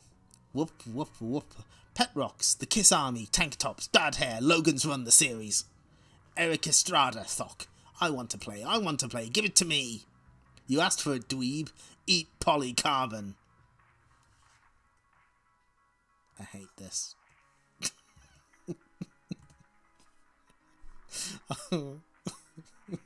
I will soon be free. This will reveal a secret room. Make your way inside, jumping over any gaps, until you get to a spring which will catapult you onto the top of a hidden treasure chest. I'm not... God damn it. That is not the kind of word you want to see in a British publication. I'm not reading it. It's too close to something else. A cross between Windjammers and those I Love the 70s clip shows. You fool! A plastic disc won't stop the king with 10 legs, of which the first set of modified claws or nippers. Lose the crab shtick, dude. I've heard it all before. It's a dead end. No escape. Time for you to die. And I haven't made a will yet. A will. I'd like to leave my Motley Crue bootlegs to medical science.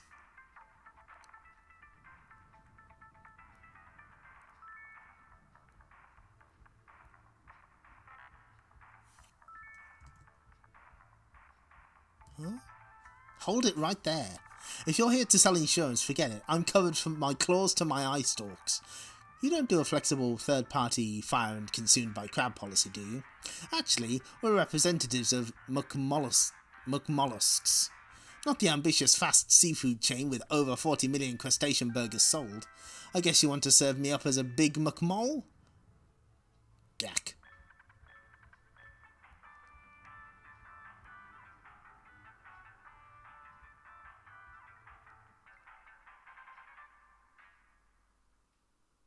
I know...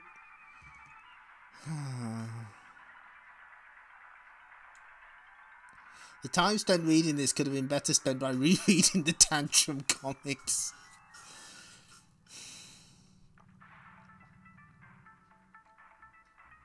I'm not happy about this. I'm deeply displeased with this turn of events. No, you got us wrong. You were brought to our attention as being ideal as the next Donald McMollusk, the company's lovable advertising mascot. A red wig, a pair of 8-legged trousers, and an insincere persona, and you'd be perfect. And after a series of successful ads, I'll move into TV, movies. My best-selling novel will be followed by a personality dysfunction, then a year in rehab. Blast this and a continue will be revealed. Now you've got to kill Greendog and keep coming back to the same spot until you've got enough. Continues to complete the game. Coast clear? Yep. The suits led Claw off to a life of fame and fortune, but not before wielding me their card should my hair ever need an agent. I wonder why they didn't get psycho-motivated by the cursed pendant and attempt to kill me. They were businessmen. You need a soul before it works on you. You're something else, Fetch. Contacting McMollusks was a mega squirrely idea. What can I say? I get my brains from my cousin Prince, and my disgusting habit of drinking out of the toilet from my Uncle Rover. Or was it my Auntie Rover? Smudge.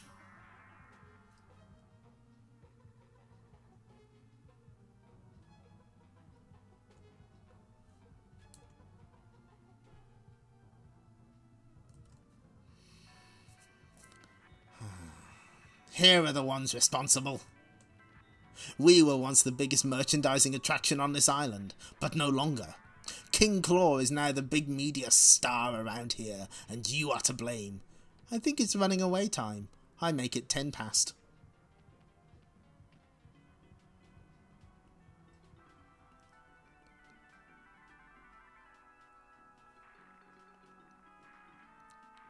Okay.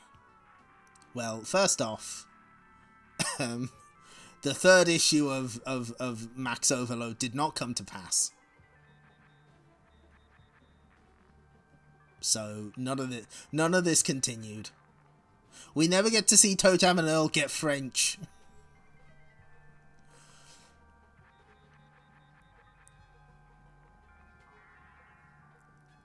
No sooner did our dazzling first issue hit the streets that we started getting inundated with letters, surveys, drawings, and used bus tickets from our enthusiastic readers. To say we were overwhelmed would be putting it mildly. Most of you seem to really like most of what we're doing, so what can we say except tell your friends?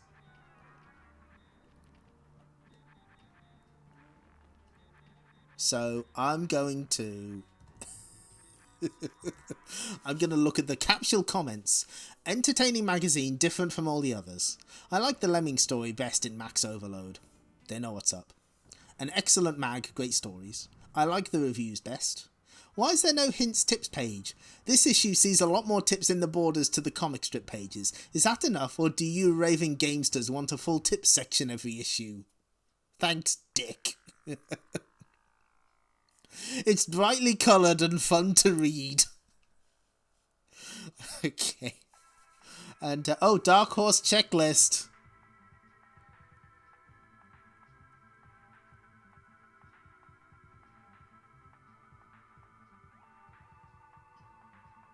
So, Manga Mania has Akira, Dirty Pair, and whatever Demon is. I don't know what that is. We got Aliens and Jurassic Park. Oh, shit. Bubblegum Crisis. Out of the Vortex! Oh, shit, I know that! There was a Mega Drive prototype found of a game adaptation recently. Yeah, that's what that is. Barbed Wire! Wow! Classic Star Wars. Sin City, damn.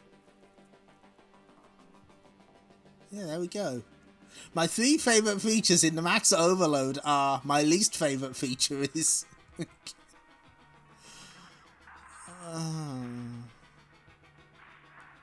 Oh, no! The Max Overload offices were overrun last month when a film crew from Sky Television's Games World came down to do a report on the making of the comic. Oh, no! Under the somewhat anarchic leadership of Big Boy Barry and his ever untrusty sidekick Leslie, aka Sadman, the Hewland International team brought the traffic to a standstill in Underwood Street, regaling our ToeJam and Earl scribes with questions about how to make a comic strip out of a computer game, and assaulting our publicity-shy designer, Nigel Davies, with the most improper suggestions, including promises of an all-expenses-paid trip to Istanbul. Even editor Dick Handsome made an effort, bringing his weddings-only suit out of mothballs and squeezing into a pair of black, sensible shoes several sizes too small for him. Power dressing will never be the same again. For those of you with round, pointy things stuck on your walls, the programme went out on Tuesday, 1st of March. Plans to release the whole epic on video, though, have run into problems with the Video Standards Council. So is there like a report on Max Overload in some episode of Games World? Has anyone seen this? The Bubblegum Crisis and Dirty Pair comics by Adam Warren. Oh, of course they were the US adaptations. Oh my god. So 1st of March, that would have been 1994. What the? Oh my god!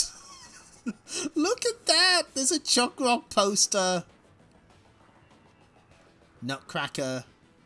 Is there anything else you can see here? Not really.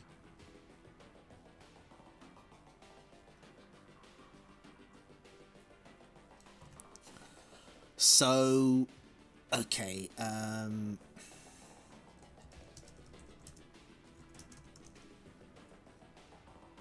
so that started in March 1993 to March 1995. So, in theory, it shouldn't be that difficult to find which one it was in.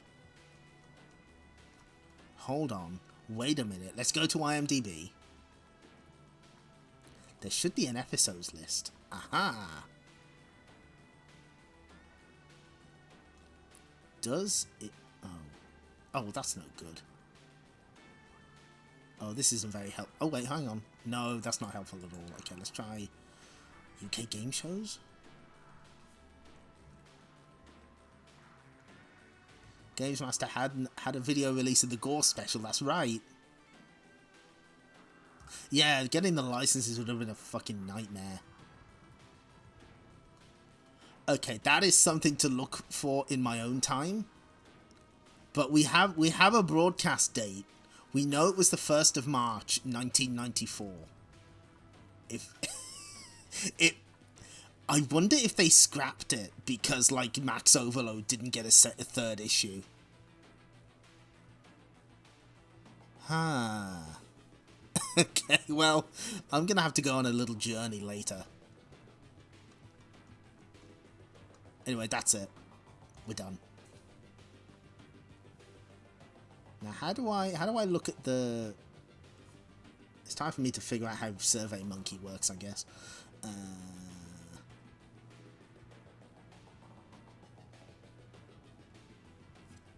I'm just gonna... Okay, I've got to get that off screen. I've got to get something nice on screen instead. There, that'll do.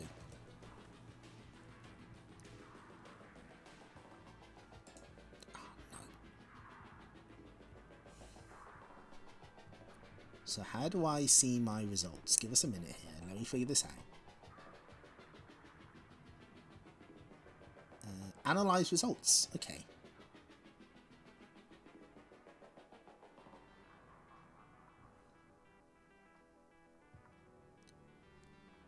Wow.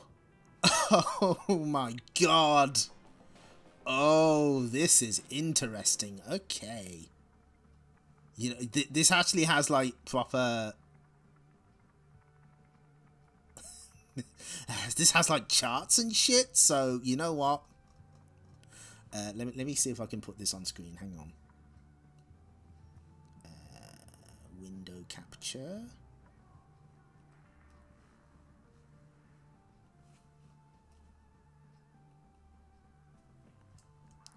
Okay, scrub that a little. Put it about here. Okay, can we see that?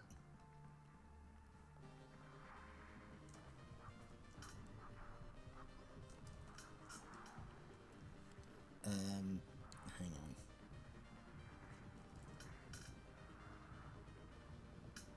on. Okay, there we go. So, look at this. Okay, the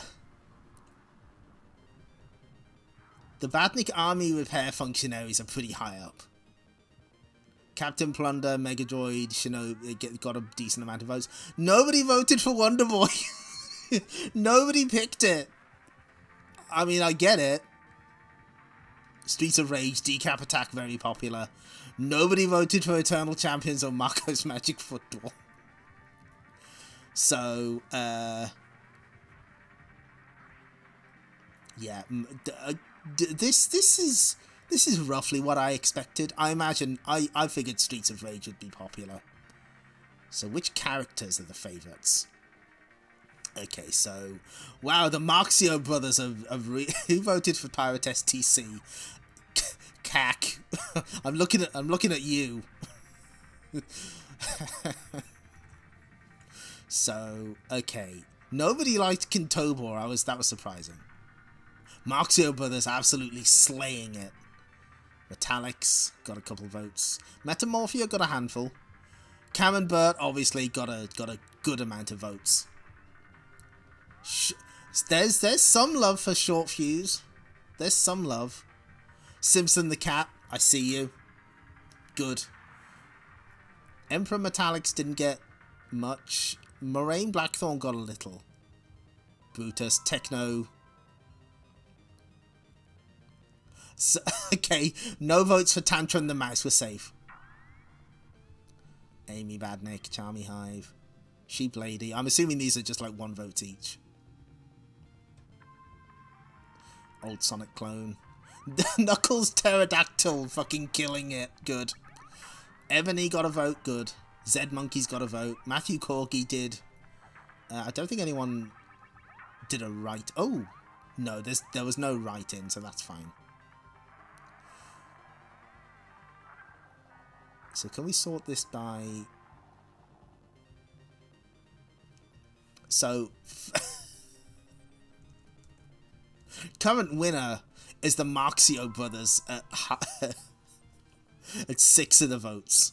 Camembert shortly in 2nd place.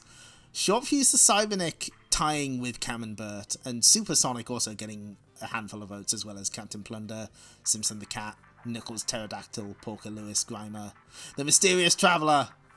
Good, good, excellent.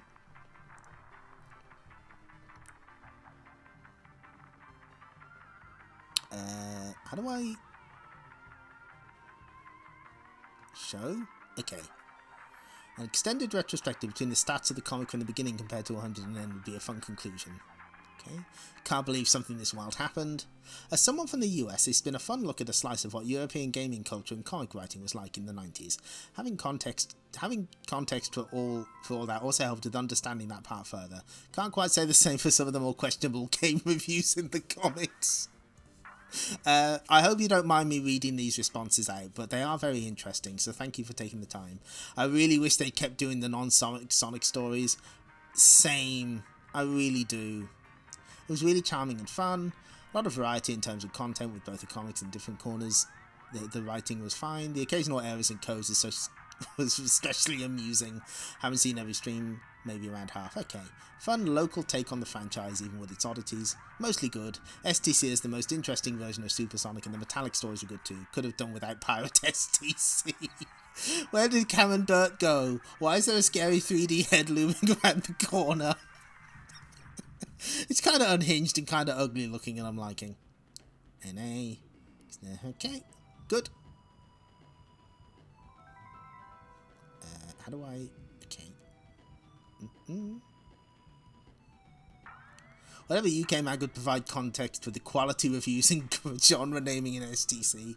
N64 magazine, yeah, that's a good one.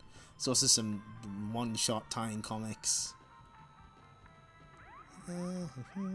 Early Tips and Tricks magazine, okay. Maximum, yes! Maximum is absolutely on the list. STC was the only zine back in the day. The game is strip strip.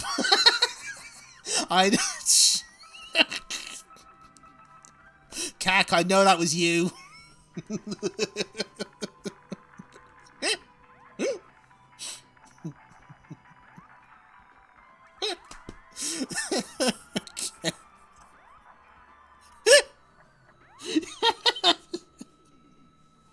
You got me. Oh, that was good. Okay, those are some very interesting responses. Thank you all. We'll leave that survey open. Maximum is absolutely on the list. It was only 7 issues. It had Richard Ledbetter on it. Richard Ledbetter. Who was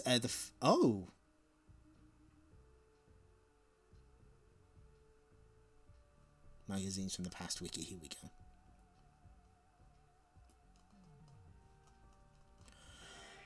So Richard Ledbetter was the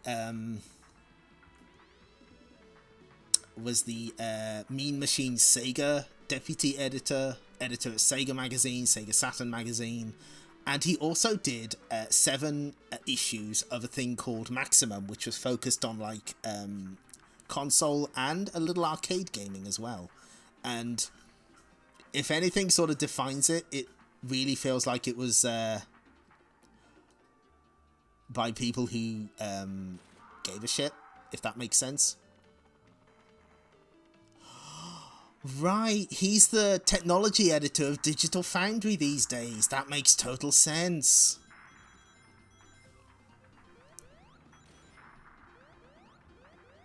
I mean, we could look at, like, the pictures of the Japanese magazines, but unfortunately my command of the language is very poor, so I don't think that would be a great fit for the stream, but I think there's definitely more video game comics I want to read. We have to read the Double Dragon comic by Marvel. We have to do that. And even better, I know that one of the issues of Maximum has Samurai Showdown 3 in it, which means you get to see Rimururu again, except they call her Rimnorel by mistake. But that's fine. I think that would definitely be fun. But for now, we're gonna say goodbye to Sonic the Comic for a little while. It will come back. It will return. In what form, though? Hold on.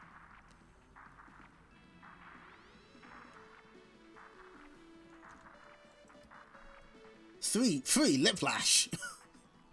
Use your vote. Plus, Sonic 3D Flicky's Island Saturn Review, Badnik Pinup. It's on its way. So that's what's in our future. But for now, though, we're gonna have a little break from Sonic the Comic because it's the scary season. It's Halloween. It's October, my favorite time of the year. So we got some Castlevania unfinished business. We're gonna be taking a look at some Castlevania games probably next week. It will return better than ever. Bright skies ahead. Look forward to your future, Sonic. It's gonna be great. Sonic will return in the living daylights. Any deathless attempts? I don't know. The games that are on the docket are Castlevania The Adventure 2, Belmont's Revenge, because I didn't beat that one last time. I'd never got round to it. Maybe a Haunted Castle Revisited? I might try a deathless Castlevania 1 run, but I doubt it. And also Dracula X on the Super Famicom, because I did the joke game of Castlevania Legends last year, so this is the joke game for this year. But I also plan to do a little Splatterhouse thing we're going to be taking a look at some versions of the games we haven't seen yet. And that means it might be the debut of Splatterhouse 3 on the stream. No. We're playing. We have to play the original version. We can't play modified versions unless they put Roll-Chan in. For now, though, I think it's time to end this stream. Any minute now, and it's gonna be Chomp City. Clyde! Not now. I'm getting ready to chomp pack. But Clyde, there's something I think you ought to know. What is it? I think he's getting ready to chop us. Hey, Pepper! I think I just caught Pack's jaws. Thanks for watching, everyone. But yawn, Clyde. Are there any comics of this Pac-Man cartoon? I don't think so. I wish there was. So thanks for showing up, everyone. I know we didn't really do much Sonic the Comic this week, but I was like, well, I only want to do the 100th issue. And then I was like, oh, I have a really bad idea to fill time. The pack transition is what really sells it. Yes, you're right. So, next week, we've got Marvel vs. Capcom Fighting Collection. We have X-Men Children of the Atom and Marvel Superheroes. I'm looking forward to it. Those games are great. They're weird. They're violently out of control. And then we're probably going to do Castlevania games on the Friday. There will be more scary games to come. And I think that should be... The only thing I do want to mention is it has... in the past, people have mentioned that they want... they wonder why I don't have a Discord. Like a Discord channel. Discord server. That's the word. Server. And it was brought to, because like I've always resisted this idea, and it was brought to my attention that I could just make a server just so people could use the emotes from this stream on other places on Discord. Now I did try this. Unfortunately, I ran into some technical issues. It turns out if you link your Twitch account and then authorize your Discord server to use those emotes, if they're animated, they won't animate properly. So that was kind of a pain. And I was like, well, shit, okay, maybe I can add them manually. But then there's like all a bunch of ones that don't animate and you can't get rid of them. And then I'm thinking, is that fair to the people who, you know, can't, pay for the sub? And in the end, I was like, no, fuck it. I don't want this. So I did try. But to be honest, I don't like the idea of having it. So I just wanted to let you all know that won't be happening. I am sorry that you can't use Ponika's Clay Pot on Discord with impunity. I'm sure you'll be fine. Had the Discord gone ahead, there wouldn't have been any posting anyway, because I don't want to moderate it. I don't want to get anyone else to moderate it, and I don't feel it feels weird to have one. I feel vulnerable having a Discord server somehow. So I hope that you understand. That has been requested a couple of times, and the answer is no. Besides, I'm small time. I don't get a Discord server.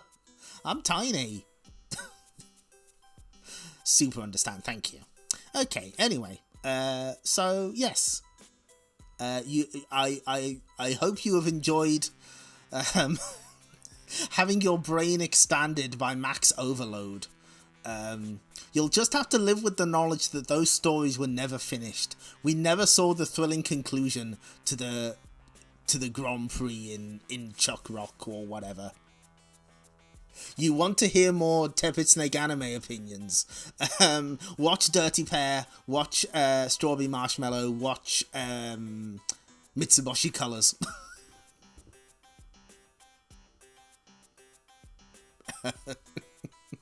Watch Love Live.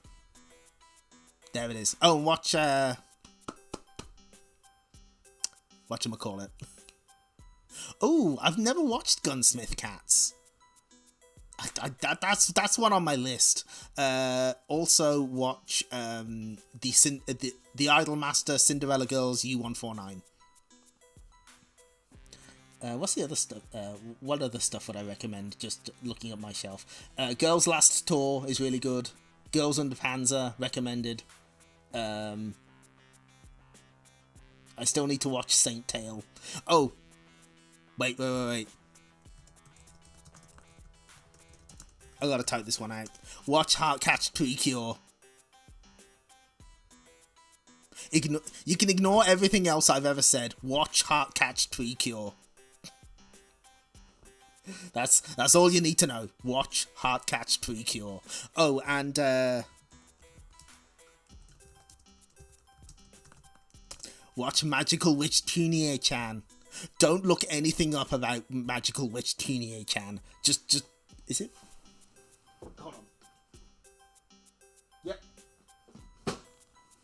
The optimal way to enjoy Magical Witch Tunie-chan is to not know anything about it going in. Just watch it completely blind.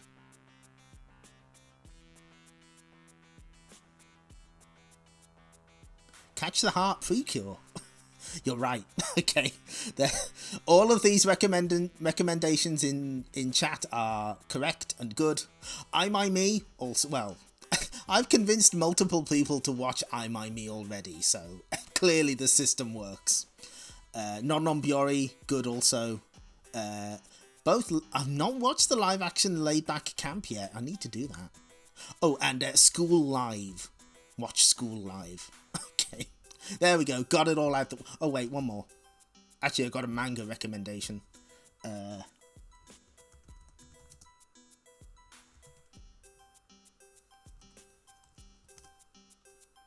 I'm gonna link to the page for this one. Yokohama Kaidashi Kiku. Watch that. Watch Yokohama Kaidashi Kiku. There was an OVA adaptation. 2 episodes each. It's a quiet apocalypse. Quiet end of the world. 10 out of 10 stuff. It's great. Ooh, the English dub of the Sakura Wars OVAs.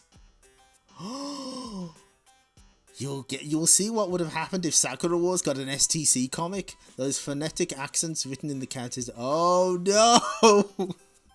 Oh shit, okay. Okay, I'm putting that on the list. Thank you for that, the opponent. Is this a clip? Yes! Yes!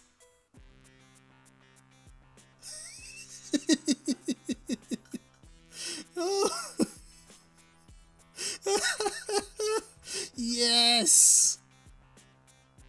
Oh, hell yes! Excellent. Okay, right. Well, I know what I'm watching after the stream. Thank you for this gift, the opponent. Oh, that's good. Okay, right. So, now that you've got like a whole pile of Kuran has the voice of Metal Gear Solid 1 Mei Ling. Yes. Oh, of course I've got this to watch. The Animax English dub. Oh, there's only like a handful of surviving episodes. That's weird. Wow, okay. Okay, well. Now that you've got like a full year's worth of anime to watch and manga to read, I'm gonna go now. So thank you all for stopping by. I hope you enjoyed yourselves, and you all take care. See you next time. Bye bye.